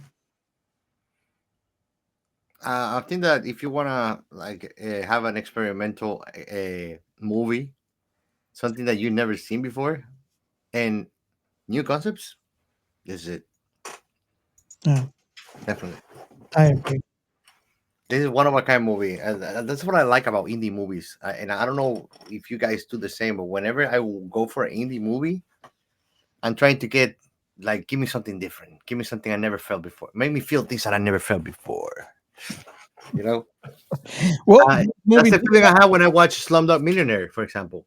I wanted to watch something indie, so to get something completely different. I was like intoxicated with Hollywood and all the same stuff. And then I watched that, and it was like refreshing completely. yeah, this movie is definitely unique, and I appreciate it for that. Okay, so I guess we can move on to the next, the final question that we ask in the show. If you're new, It's the final question. there you go. We should we should I get think you AI. need that solo. We should get AI to get that song with the final question, so we can play it here. We Um, can record it. We gotta ta the song, the solo, you and me, like in unison, Robert. yeah, we'll wait until you're here so we can use the mics in the studio. um, so if you're new to the show, this is a part of the show where we ask the last question. The last question is, what was your last impression of the thing we're covering? Not sure if anybody wants to go Me? first, since Go first. go ahead. So I'll continue since I left where I left it off. This movie gave me a refreshing feeling of filmography. Um, while you say that this movie looks like it was made for scientists, and I do agree with it, a scientist would very much enjoy that.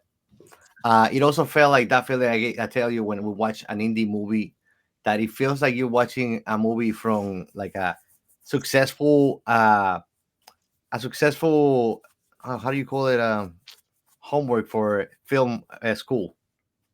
Oh, But this is like big leagues successful, because honestly, like I would never seen something like on this length and with this amount of information. It totally makes sense that Gerrit said that he wanted to make a short film, but he couldn't. I mean, of course you couldn't. Like, this is too complex for you to put in a simple idea.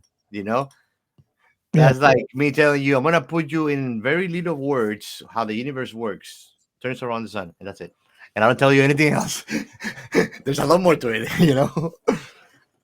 So I mean, honestly, like I was gonna say at the beginning, and I didn't. But this movie left me with the desire of watching it more than one time. yes, This is the kind of movie that you need to watch more than one time, which I think was smart if you did it on purpose, Garrett. Because I mean, more plays, more power to you, man. And I want to see him succeed. Like he's a very brilliant director and writer for sure.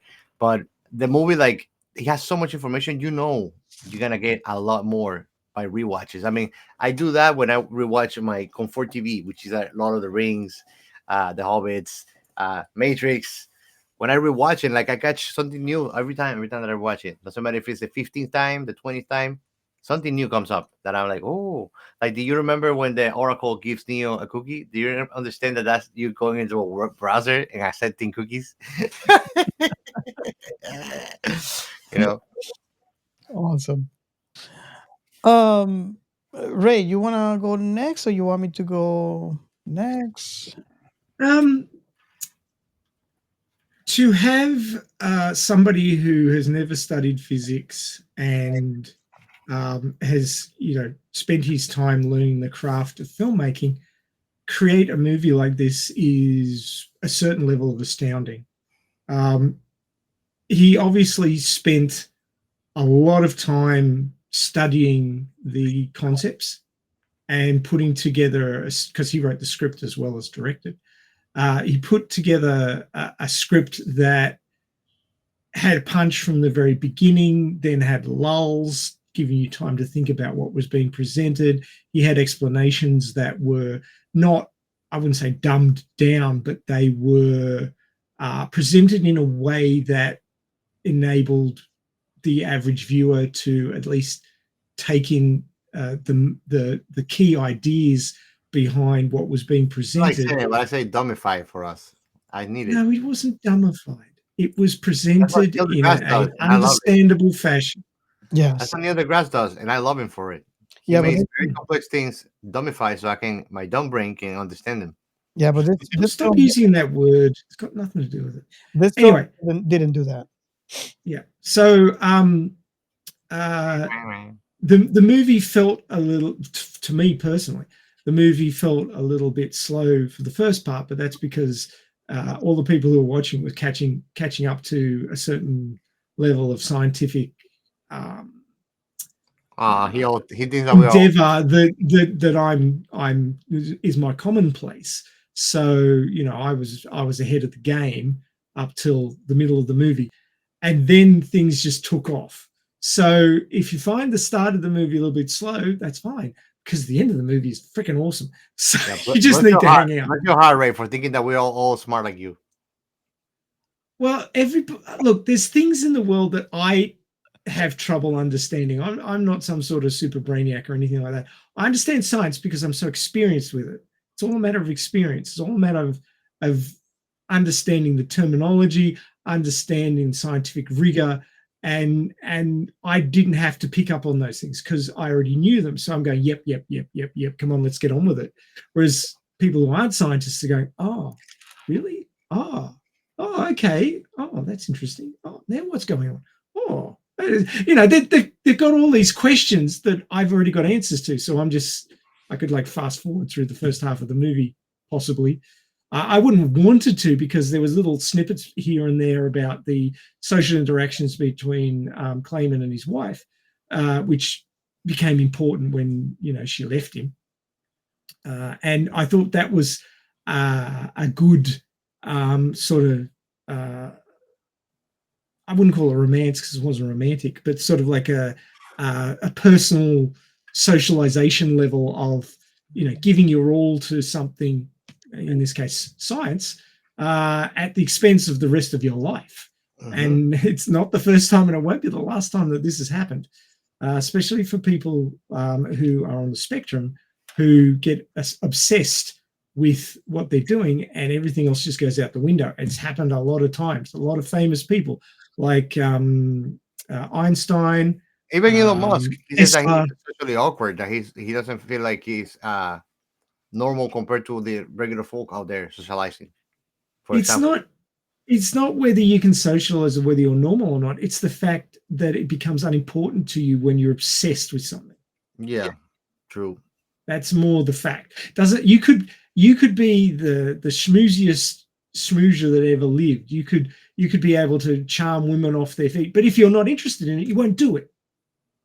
So it's not about skill in socializing. It's about throwing that over your shoulder and forgetting about it because you are obsessed with answering the question that is occupying your brain 24/7. But I really thought that the script on this was solid. The science was solid, although it was kind of representing some quantum things that only happen in the quantum in the physical reality that we exist in, but that's part of the storytelling. So I wasn't upset about that. And you know, the addition of the wife and the little girl over the fence, they were both really good ways of normalizing and bringing more interest into the story beyond, this is a scientific question, what's the scientific answer? There was the impact of being obsessed with, well, in this case it was science, but in general, being obsessed with anything is detrimental to your work-life balance, your socialization time, let alone interest or ability, and just basically having your life tipped so far in one direction that it falls over. And that's what happened to this guy, even to the point where he just didn't care about his health anymore. He was giving up everything. I mean, who sets up a gun to shoot you if you get a result on a sensor? Somebody who's really like given up everything but the answer to the question that he wants. Yeah. And you get that in the first 2 minutes of the movie. And it's funny that you mentioned that, because when I watched the beginning, me not knowing what quantum suicide was, I'm thinking, okay, how is the suicide of a person related to quantum? So I was thinking the movie is about a suicide for obvious reasons. I mean, you see the guy got the gun pointing at him, and he's going to die. And then I learned the truth. It's not about suicide. It's about the thought experiment, quantum suicide. That is something completely different. And the fact that the experimenter is part of the experiment.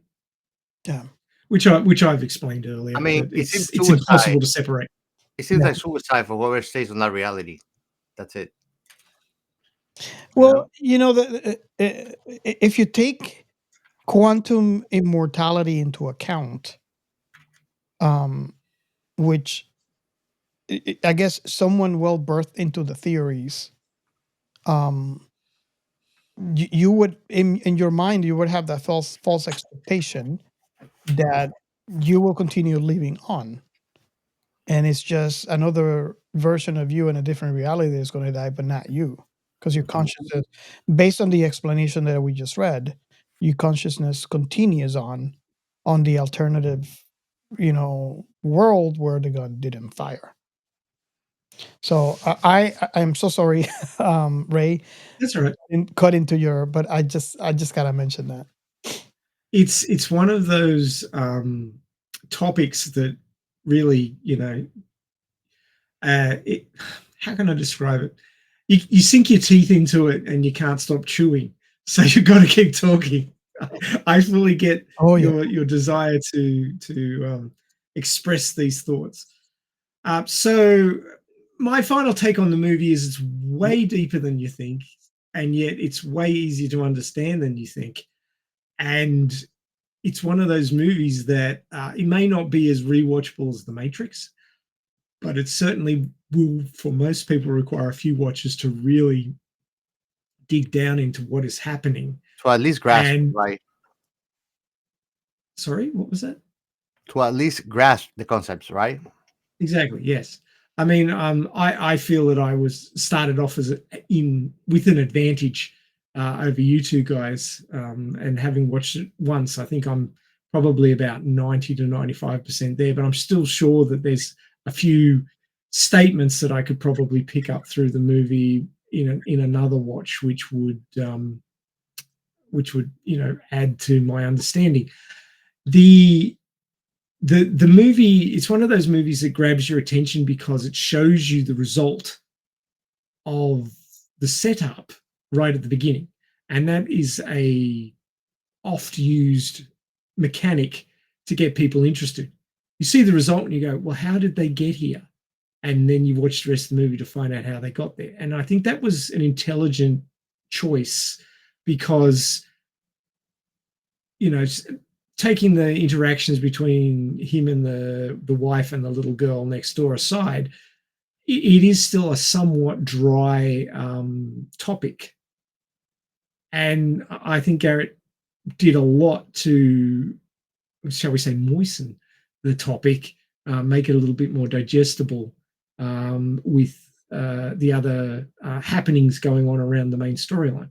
So I found it interesting. It really built a mystery to be solved, and a scientific mystery, which is always, I'm happy to be involved in discovering what the storyline involves when it's a scientific mystery, because I'm a science freak, you know.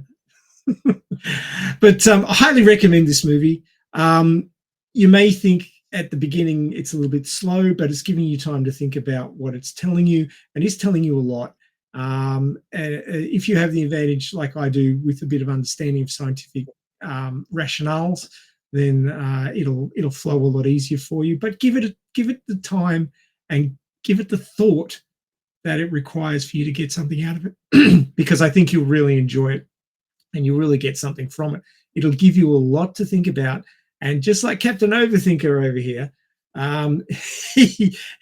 you too can spend days postulating and thinking and dissecting what you saw, and it'll give you way more entertainment beyond its 1.2 hour time frame. What do you think of the comparison I used, Robert, for you for the overthinking at the beginning? I think I already missed it. He wouldn't admit that of himself. I was telling Robert, because we're talking about he being kind of overthinker. I'm like, I'm an overthinker, so that's why I'm jumping the gun every time that you say something. I thought of it before, and then I say Robert is more the pondering overthinker. So it's kind of like if we're discussing that 2 + 2 is 4, and then he goes, "But wait, if you put 2 next to 2, it will be 22."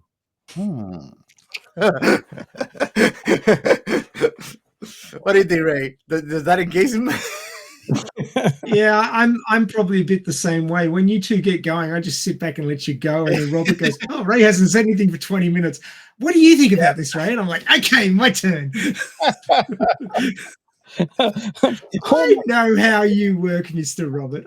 And most of the time, it's for the tiniest concepts and things and discussions, non-relevant. Because why not? You know. Yeah. Hey, it's like Gandalf says: the important things are the small things of every day. Yeah. Yeah. Okay. Is it my turn now? Is it? Yeah. Get ready to get real. Well, the thing is that it's kind of hard to follow up everything that both of you have said about this film. I agree 100% with everything that has been said so far. So I would have to echo everything that you guys said. This movie just took me by surprise. I wasn't expecting the level of overthinkingness, if I should create a word, that this movie would have me do. And it doesn't end today. Like Ray mentioned, I can't wait to rewatch this, watch it, a couple of times to see what I would pick up. I'm already kind of exposed to that because, like I mentioned before, I started watching this with my wife, and then I rewinded when Gio came in and kind of like watched the beginning twice. But in that little tiny bit that I did rewatch of this film, I was shocked. And it's something that it's interesting the way that I'm going to see if I can explain it, because in other film this has happened to other films that we have covered, but it's because you in fact do miss something, right? In this film, when I watched it, I got the impression that I did not miss anything, because based on memory, everything that I've got from the beginning all the way to the point where I had to stop and rewind, it was clear cut to me. Paused a little more frequent because I was explaining some context to my wife. But in short, My perception is that I grasp every concept, I grasp every scene. And when I rewind to watch it with Captain Chaos here, I noticed there was a lot that I it was new to me. And it's stuff that I remember seeing before, and I remember thinking that I already grasped the concept when in fact there was more information that was given the second time I watched. So this is why I said it's unique. Like I said earlier, this has happened to me in other films, but I know are topics that I missed. I can identify that. In this film, I get new things from topic I did not miss. And that it's incredible to me. And that's one of the reasons why this film actually caught me by surprise. And also the fact that I was not expecting what I ended up watching today. And I explained this to you, which by the way, if you guys are not on Discord, you guys are missing out. Because this whole conversation happened in our Discord channel. We have a channel called Watch Party. So I was not expecting this film. It just, even right now, if you could see the smoke coming out of my head, I'm still consuming the film. The smoke is coming out of my vape. No, a smoke is coming out of my head. I'm still consuming this film. What did I tell you, Gio, when we finished watching? We had like 30 minutes prior to the start of the show. And I was like, I'm going to let you go. I'll see you in the show. I'm going to take this 30 minutes to think this through because everything was fresh in my head. That wasn't enough. We're almost finishing this episode, and I'm still chewing on this film. So if you like those kind of films, I would recommend do yourself a favor and watch this one because it's definitely something else. And I encourage you guys to reach out to us on Discord, anywhere basically, and let's discuss this movie. I really want to see because I'm expecting, which we already talked about this. The film is very meta because the concepts, the duality, the difference, the alternative that we notice in this film with the quantum topic, just like Ray alluded to, is represented in the audience as well. So I am extremely curious to hear from you guys and hear your perspective when watching this film. Hopefully, you guys have stopped us before we start talking about the film. You watched it and then listened to us. But I don't think for the general audience, and let me know if Ray and Chaos, if you agree with this, for the general audience, I think that spoilers don't matter because you still need a level of thinking. I think the spoilers might help if you Well, are you see, my dear friend, when I hit spoilers, it just entices me more to the material. well, it's the topic of this film. If you are like me, for example, then spoilers might not be a good thing. But if you're not a fan of hard sci-fi, I think spoilers might be a better thing for you to understand a little bit about the film. But regardless, Usually, spoilers bother people when they're watching a series and they're waiting for it, and it has some episodes out. In those cases, I totally get it that you don't want spoilers because you want to get that feeling of getting the next Machuku Tensei episode, for example. well, Uh, I don't like spoilers of my movies. So okay, there's you a just bored all along. Yeah, Nice. it's a different perspective. And this is what we're talking about, right? There's different perspectives for everyone. And this is the reason why you prove a point right there in what you said, because your perception of this is different than mine. The same thing we're going to see from everybody that is watching this film. And this is the It's good reason because I have something easy to piss you off with, anyways. Just give you spoiler. And the reason why I want to hear from you guys, I really want to hear your perception of this film and how, if you are a hard sci-fi, what was your experience? If you're a soft sci-fi lover, what was your experience? Don't forget some rubber spoilers. And let's talk about it. Let's do it. And I strongly recommend this film. However, be prepared to think and have your handy dandy Google Professor on your hands, because it's going to come in handy in some of the topics. Unless you're, unless you're scientific inclined, and then you might want to fast forward. And I strongly recommend don't. Well, if you're scientifically inclined, though, you might want to rectify that. And that is my last thought. Nice. Okay, so And after all the science that we talk about here today, there's no science in sci-fi here left to talk about. Yeah, there is. so should we move on to the next segment? Yeah, sure. We shall, my comrades. Sci-fi. Okay, I got to say that Geo isn't wrong. We've been talking a lot of science, little bit of storycraft and a little bit of movie craft, but mostly science. Yeah, we're gonna repeat all this stuff that we spoke about, right? At least one bit, yeah. But I'm going to open the floor for a discussion of the $1 million question from this movie. Can you guys guess what it is? The elephant in the room. Yeah. He let me with another question and not $1. Not $1? Yeah. So the main question is, can you build a particle accelerator in your garage? I want to.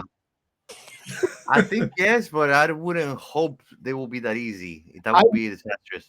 I want to do a micro black hole. For what, Robert? Okay. His garbage disposal broke the other week and he needs to replace it. Get rid of Florida Man. Florida Man creates a micro black hole, eats Florida. No more hurricanes. That's what I'm afraid of, man. Unrelated news. I'm afraid of that dude. I'm afraid of that dude. That's what I'm afraid of, man. Unrelated news. The Florida Man had created a micro black hole, and Florida is now gone.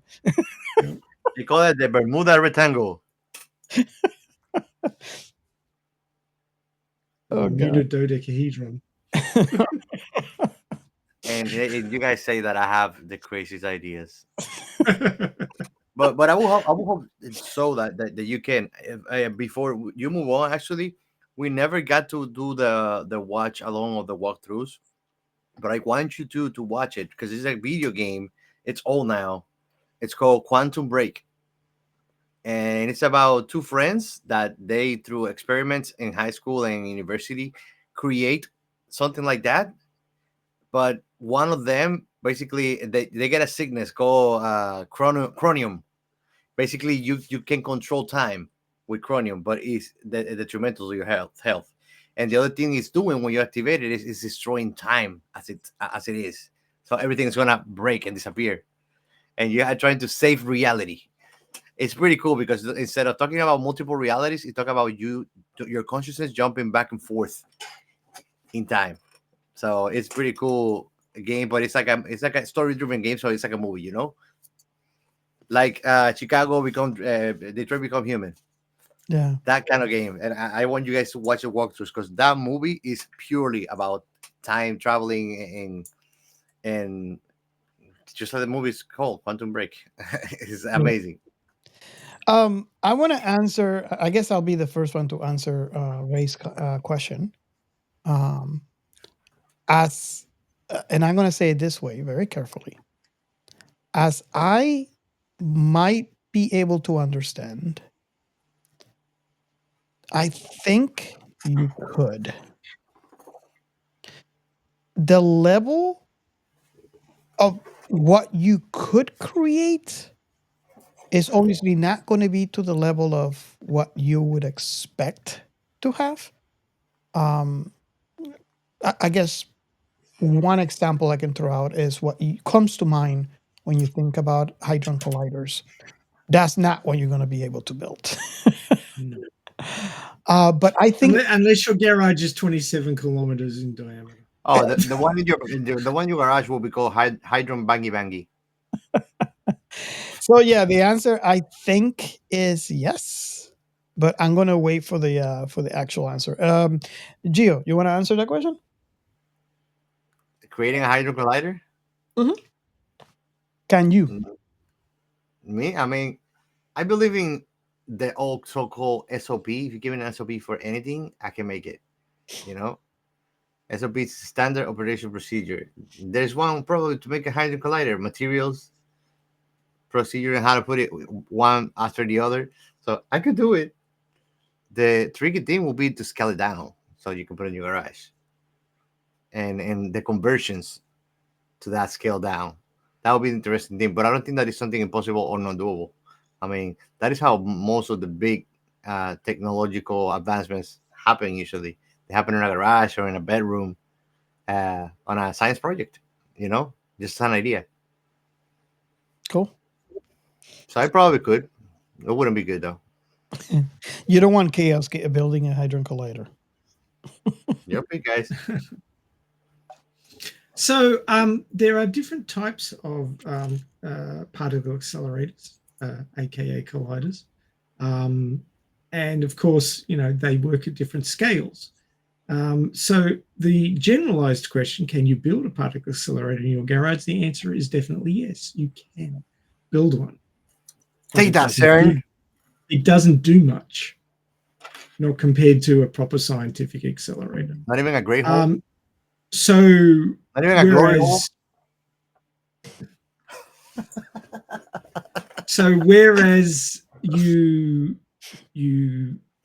might ask the question, how is it possible for somebody to build a particle accelerator in their garage? The answer is yes. But is it possible to build a particle accelerator to do the experiments this guy was doing in the garage? Would probably be a no. Yes, and for various reasons. But of course, people with different levels of ingenuity and technical prowess, it might be possible that somebody finds a way to shortcut some things and could actually build an accelerator that could do some of the experiments that this man was doing in his garage. But would it be safe? Hell no. Not just a no, you get a hell no. So if you were to do a Google search for the question, is it possible to build a particle accelerator in my garage? You will get lots of hits because this is not the first time this question has been asked. There are various websites for Hydron Collider step by step. Should I be scared though? Should I be scared that there's like 25 Hydron Colliders in Make sure to buy it brand Acme, okay? Like the coyote. Don't buy it from a coyote, okay? It's used. But Ray, when you say that, the first thing that came to my mind was should I be scared? Because if it's out there on Google, and if people are searching, people are doing. Otherwise, they will not be searching. Look what happened when Elon Musk you have to have the resources, the space, the power. There's a lot of requirements that young people might necessarily be able to reach to make it happen. Certainly, somebody with a decent amount of cash and the space in their garage and the desire, they could do it. Now, just let me finish going through the resources that I found. The question's been asked on Quora, Physics Stack Exchange, Reddit, physics forums. So this question has been asked multiple times by multiple people. And on one of these sources, I found a FAQ. FAQ, building a particle accelerator in your garage. Question 1, can I really build a particle accelerator in my garage? The answer, yes, it is possible to build a small-scale particle accelerator in your garage. However, it will not be as powerful as the large accelerators used in scientific research facilities. What materials do I need to build a particle accelerator? There's the $1 million question. You will need a high voltage power supply, vacuum chamber, magnets, and a particle source such as a cathode ray tube, which you find in CRT televisions and monitors. Other materials may vary depending on the type of accelerator you are building. Question 3. Is it safe to build a particle accelerator in a residential area? No, it is not safe to build a particle accelerator in a residential area. Particle accelerators produce high levels of radiation and should only be operated in controlled environments with proper safety measures in place. Let me. But if you want to before you reanimate continue- Chernobyl, that's a great way to do it. Before you continue, I gotta ask a question because maybe I have the wrong idea. But don't you need to eliminate the energies coming from heat sources by using some sort of coolant that brings the environment to closer to Kelvin, or is that not needed for a hadron collider experiment? That depends where Kelvin lives, so it can be closer to him. Brings Kelvin closer. No, I'm not entirely sure about that one because I'd have to do a fair amount more research. But I will venture to say, question. Robert, now that you mentioned that is probably why it's not possible to do in your garage, because it's not the Hadron Collider. It's that you still got to add more and more components that are not the Hadron Collider, but make part of it that we might not be including. I might be wrong, but I mean, in the film, I was assuming that that wheel that he keeps on turning, it looks like liquid nitrogen. It could be right. I mean, it wasn't expressed in the film. It wasn't, but it kind of makes sense that That's more like an ether then. Well, and the reason why I'm thinking this is because lately I have done a lot of research on quantum computing and how in order to get the responses that you need to take away all the energy influences around, because otherwise you would not know if the answer you're getting is from your inputs or from a leak, or like I call it, noise energy coming into the environment. What you just mentioned. Thinking that the quantum the hadron collider might be this. I might be wrong, right?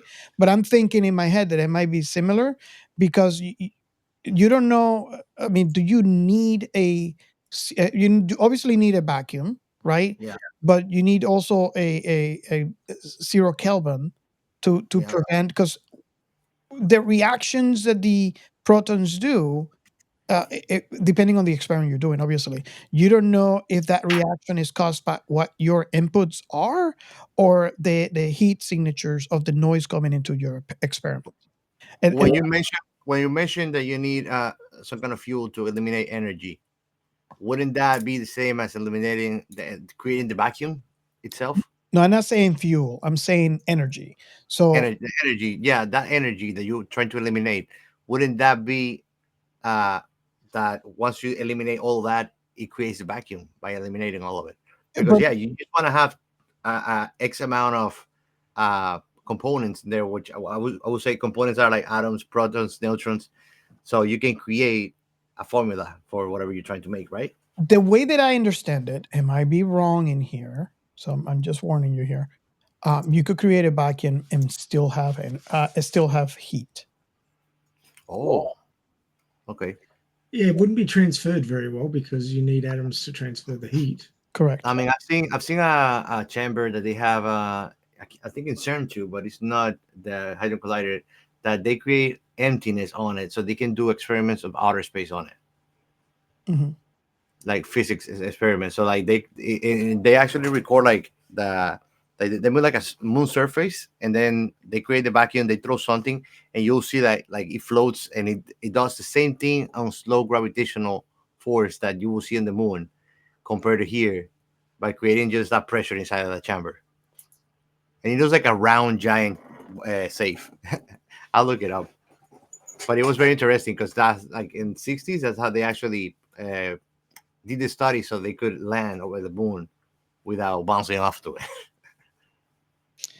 So well, I will just add before you move on that the vacuum of space isn't a complete vacuum. There are particles there; they're just very spread apart.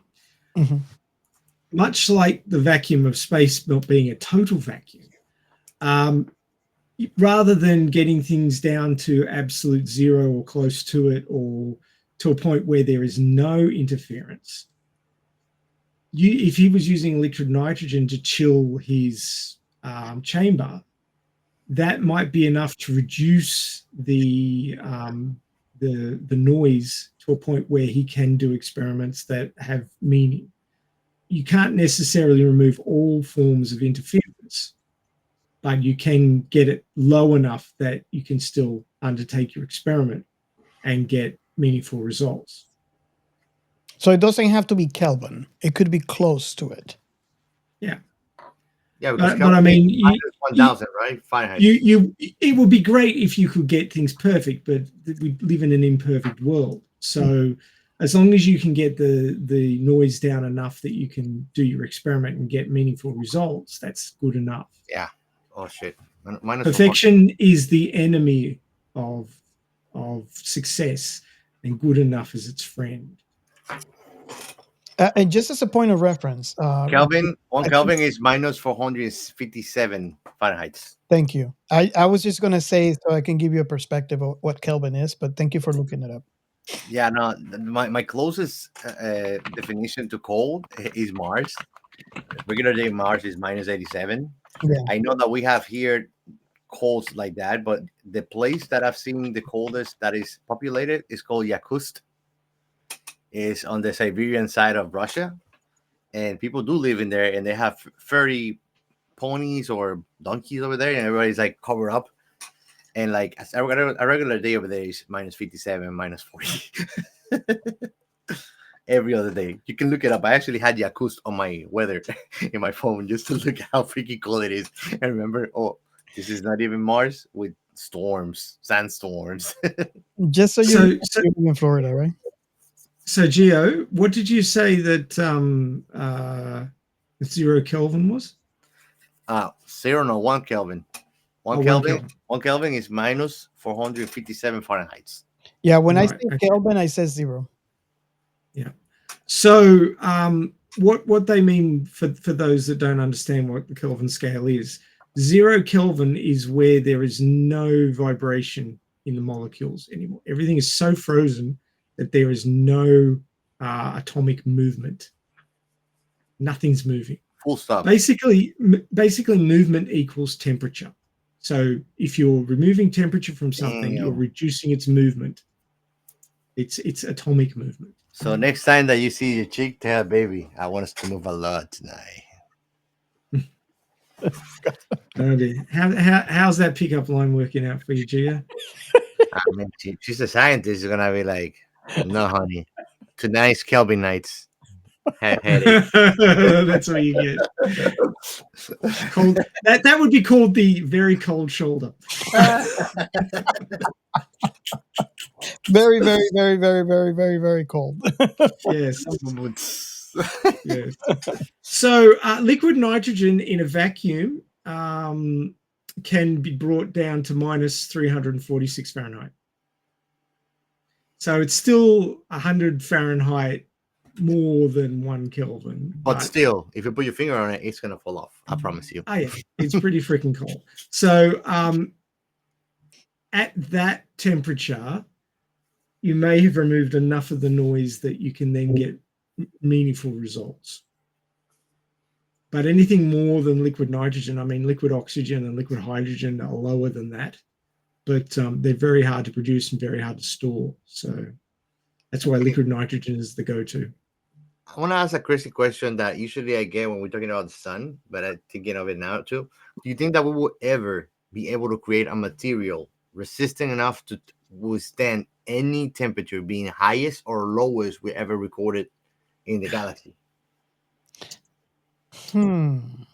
I think the variations is the problem. Or would it be instead of material, it will be some source of energy field that allows us to do so? Let me give you what I think my answer is, and then we'll move on to Ray. I think the issue is the range. Actually, the many differences. Like, we can build something for heat, we can build something for cold, but if you introduce pressure, it's an issue. If you introduce some, on something that is built for heat. You introduce the cold. I think that's where we run into problems and challenges.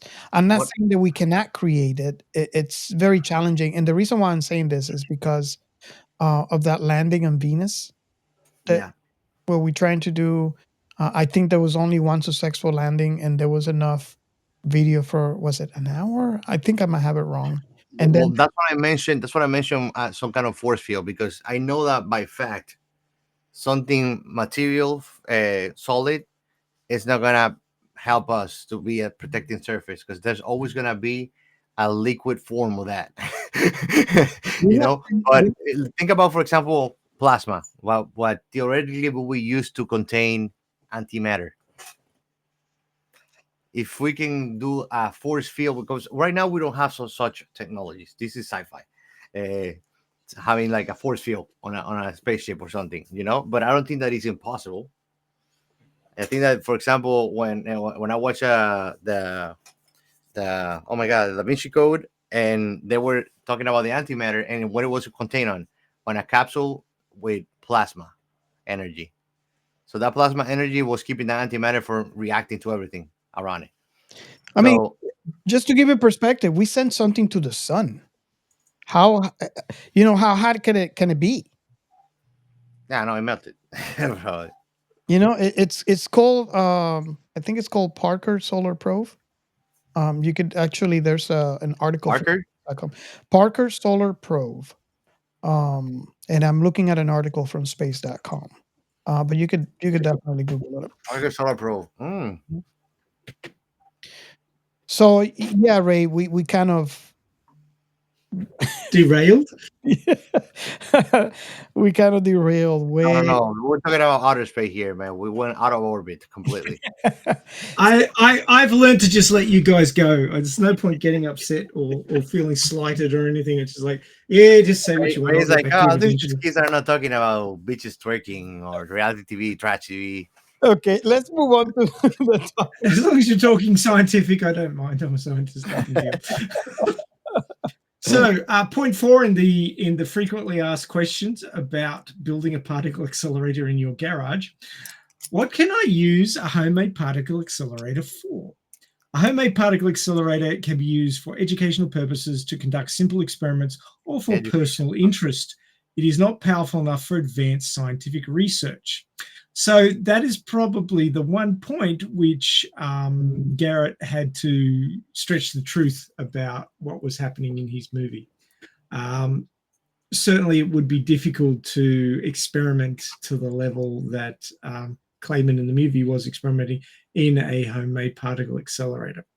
Now, that's based off, designs that people feel are reasonable to fit in a garage, and for people who are not, physicists to build. Of course, we don't have any history or background on Clayman. It's not provided in the movie. And Gerrit didn't really go into what it was. I think Robert, who was suggesting that maybe he was a physicist and he had been ousted from his research group for reasons, and so he was going it alone in his garage, made a whole lot of sense, because I couldn't see too many people getting a citizen scientist interest in physics and going that far. So I would think that he would have had to have been an engineer of some description who had a very strong interest in physics to find himself in that situation in the first place. But yeah, so based on what people understand could be built in a garage by laymen, you probably aren't going to be able to do something that could do the sort of research that Clayman was doing. But if he was in fact a physicist, trained physicist, who was going maverick because he couldn't do what he wanted to in a research facility, couldn't get the money or permissions, which kind of was suggested by the fact that he wouldn't go to the hospital and that he was going to get shut down if they found out that it was there, would suggest that it was too powerful for its situation, its placement. And of course, as has been mentioned in the FAQ here, it's not safe. Wasn't safe for him, wasn't safe for his neighbors. He was EMPing his neighborhood whenever the thing blew up. It's like, poof. I was actually quite surprised that her clock radio kept going next to the bed. I was expecting it to be dead as well. If it sparked off her crystal radio set, I would have expected that clock radio to be in pieces, sizzled pieces all over the bedside table. But oh well. Point 5. Are there any legal restrictions on building a particle accelerator in my garage? And as I have mentioned before, I quoted this earlier, it is important to check with your local government and obtain any necessary permits before building a particle accelerator in your garage. There may also be regulations on the operation of the accelerator, such as limits on radiation emissions.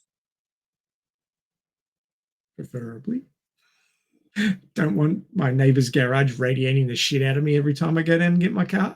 So yeah, preferably.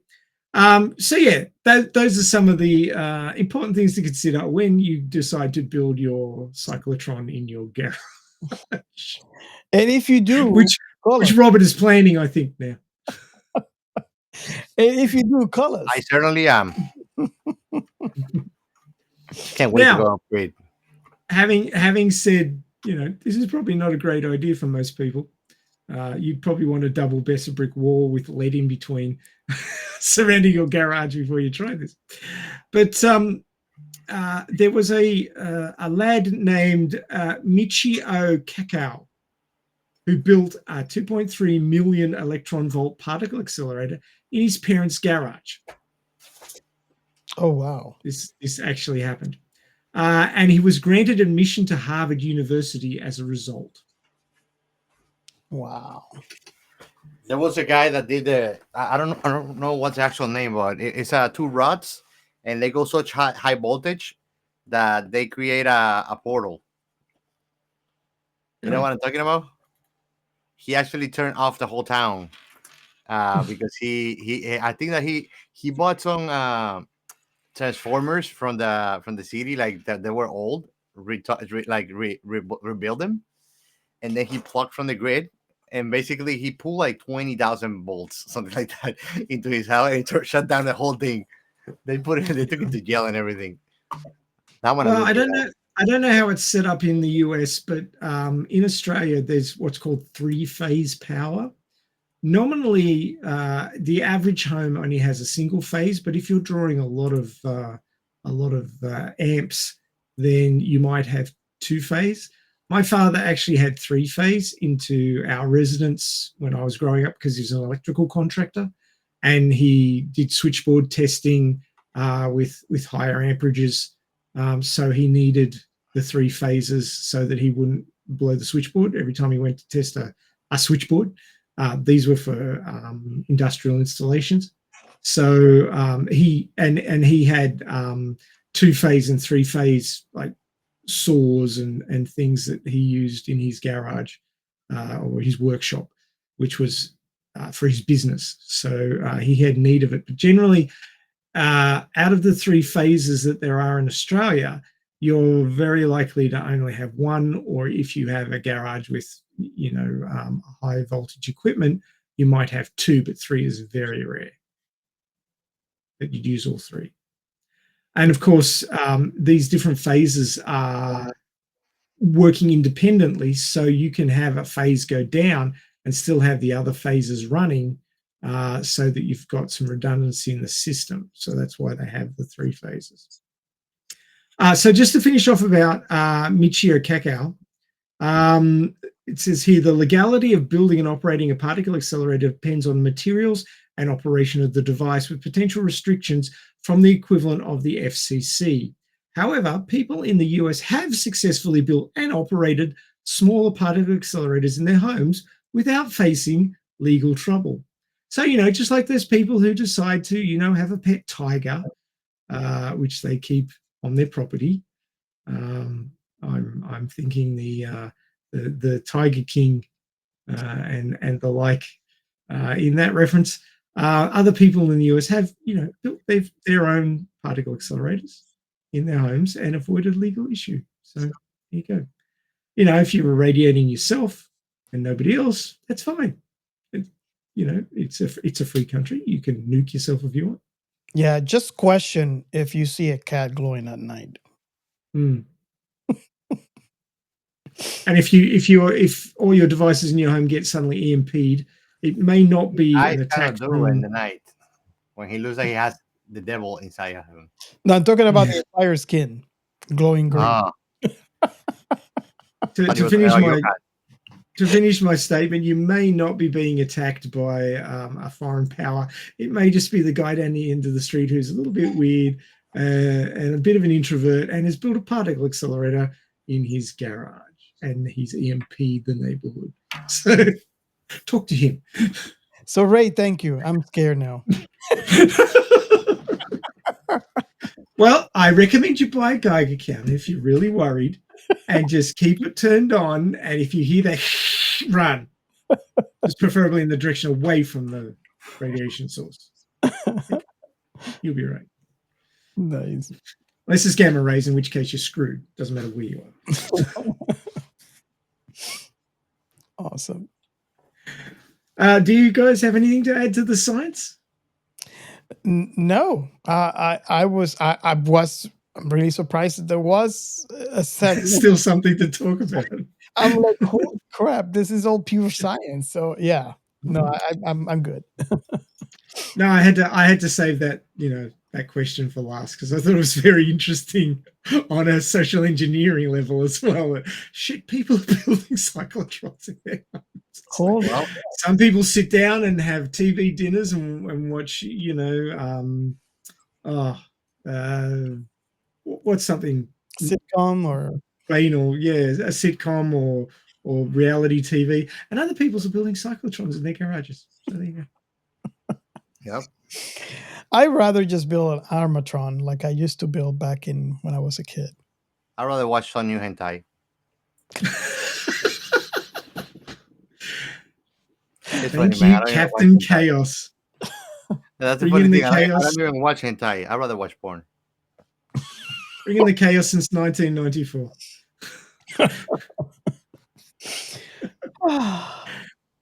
Well, thank you for joining us for another spirited episode of Science Fiction Remnant. I think this is the month of writer-directors, isn't it, Robert? Oh, yes. Yeah. And I'm loving it. And next month, don't miss our not November. Or you could miss it. But we've had some great guests this month. It's been crazy. Yes. Well, I'll have to see what the next month holds. But getting to speak to writer-directors is really cool because not only, we like you said, Robert, we normally discuss these things and go, I wonder what they were thinking. Yes.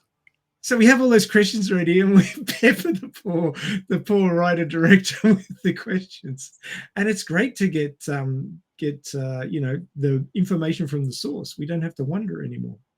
Yeah. It's cool.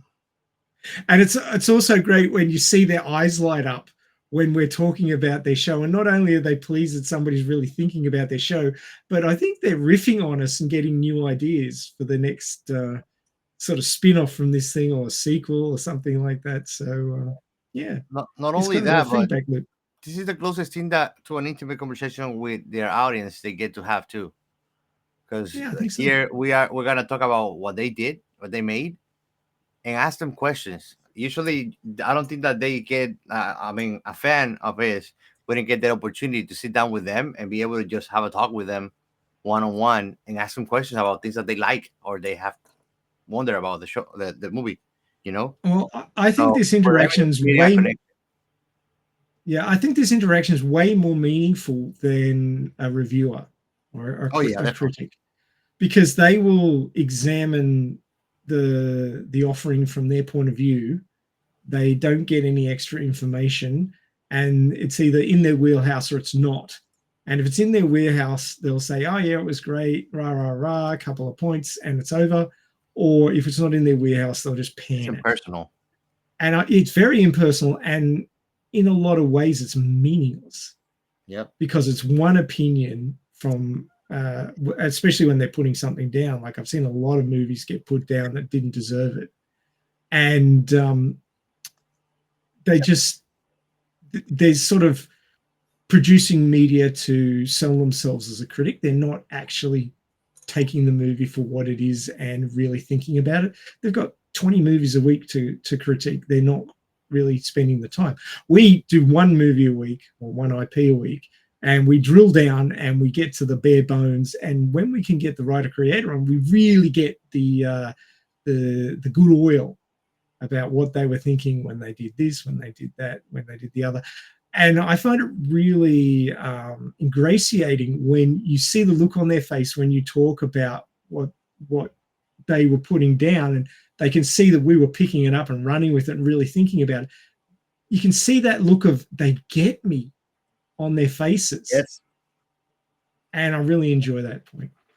Yeah, I really, really enjoy it, especially when, because this is something that we have discussed in many of the things that we have covered in the past, where you talk about a particular topic and you're wondering, I wonder if, is this or was it that? And you see, and I seen this in many of the interviews that we have had so far, where the writer, which is perfect for writer and director to be on our show, because they're not only the writer of the story, they're also the actual makers of that film. And to see their face lit up and seeing, you know, to me, the fact that, and it's probably going to sound bad because I can't figure a better way to say it, but it is the coolest thing for me to have that validation that says I was right in my assumption when I was watching, when the writer of the story and the director of the film says, yes, you got that. You got it. That was it. That's what I meant. And there's something to do with that validation. That it's the connection of picking up what they're putting down. Yes. Yep. That's how I can summarize it. It's like me having my artwork in the wall, and without saying anything, somebody already knows what it means or what it's about. Yes. It's nice when people get you without you having to explain it to them. It's like a direct connection. Well, it's not just that, it's the fact that they spent the time and the energy and the thought to engage with what you created. As a creator myself, getting people to engage is the absolute hardest thing. Yeah. And getting a response that's not, yeah, it was okay, or no, I didn't like it. Anything more than that is really, really hard. Getting somebody to actually read half a chapter is even harder. Certain people, yes. Say it. No. No, I've given up pushing you. I know that pushing you is not going to get anywhere. But no, it's how we do it without 11 chapter. I'm nearly there. I didn't feel confidence there. No, well, yeah, I've got to work at exactly gonna make me get to that end of going to turn out. But you're derailing me. Okay. Stop it. I'm trying to get a point across before we wrap the show up. So we need that little water gun. Yeah, it's just about, yeah. You need that connection between the person who's experiencing your work and yourself for personal validation on both sides. As you were saying, Robert, you're talking about the viewer's side, but there's also the validation on the creator's side. They create because they want people to understand what they're thinking. And if somebody shows that they did, that's a huge validation for them. And I saw that look on Gerrit's face as well, that he knew that we got it and appreciated it. So that is the pinnacle of a small scale creators' efforts to have at least even 3 people like us get his work. So this is my personal opinion, and I'd have to double check with Gerrit, and I think he's going to reach out to us afterwards for a bit of conversation. But I do think that he appreciated that. I certainly would have in his place. So it's great. Yeah, I agree. Okay, so should Happy we wrap? wrap it up? You want me to wrap? Sure. Let's wrap it Thank up. you. Okay, bye. Yeah. Thanks for joining us on another episode of Science Fiction Remnant. We had a lot of fun with this one. Getting to speak to creators is just a joy. We love to ask those questions that we only get to postulate about amongst ourselves and get those answers. So we hope you've enjoyed this episode and the other ones this month involving writer creators. We're hoping to sort out some more. We're going to send Gio off to Hollywood to find some more for us. So he offered to do it. So Yeah, we gotta take advantage of that. but of course, the show might be ending here, but the discussion does not. The discussion continues on our Discord. It's pretty easy to join our Discord. You can either get the link on the screen right now, take a picture of it with your phone, and very quickly, if you don't have Discord already, set yourself up with a Discord account, and you can be on our Discord in moments. So that'd be awesome for you to join us. Of course, if you're listening to this on one of the many pod chasers that are around these days, you can look at the show notes, and there is a link there on the show notes to join our Discord. We'd love to have you on there. The conversation rarely stops. We do have a lot of rooms, so not all of them are active at the same time. But of course, you get out what you put in with Discord. So if you have a question, ask it. I know that about a week ago, Robert asked a bunch of questions, of which I answered all of them. So there you go, Robert. You got lots of answers. But the answers to those were interesting and enlightening. So you may want to check those out and add to those questions with your responses. We're always interested to hear what you think. But Discord is one of those things where, you start a conversation, you ask questions, and you get things rolling on something that you're interested in. And we will catch that ball and we will run with it. We're always interested to find out what you're interested in and have a conversation about that topic. Of course, if you're very keen on that IP or that story, it may be interesting for you to join us on the show, just like Gerrit did. That was his baby, and we got to talk about it for a couple of hours. And we've had other people who obviously aren't the writer-directors of a particular IP, but they're very, very much big parts of the fandom of that IP and very interested in it and love talking about it. And of course, if you're one of those people, we'd love to have you on the show. So do reach out to us on Discord. Tell us what you're very keen on.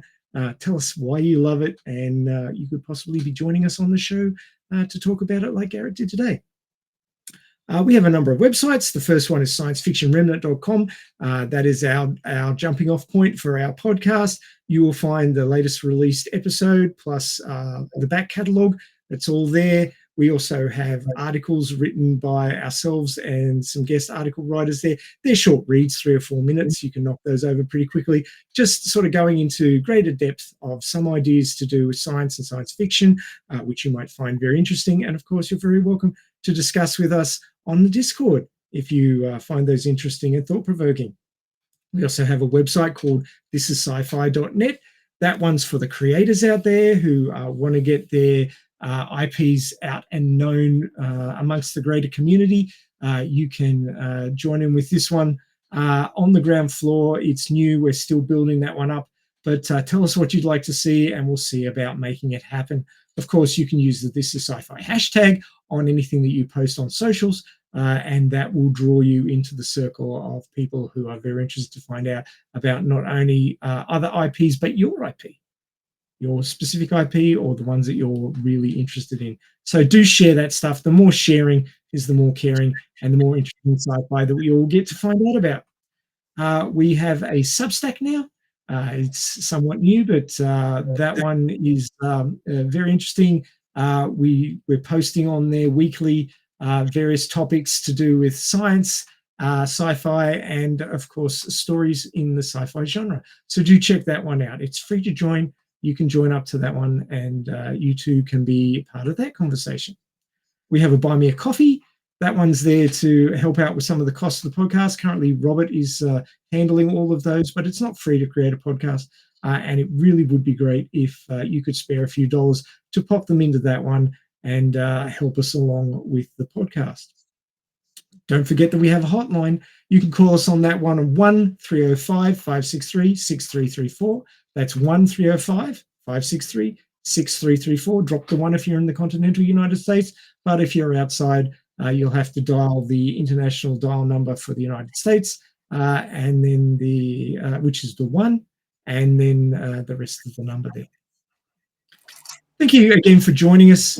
We do appreciate you coming back every week and listening to all the different IPs and discussions that we have to do with our beloved sci-fi genre. We do hope that you've been enjoying them, and we hope that you'll catch us again on the next episode of Science Fiction And Remnant. remember, Bye for now. happy science fiction remnant, happy life.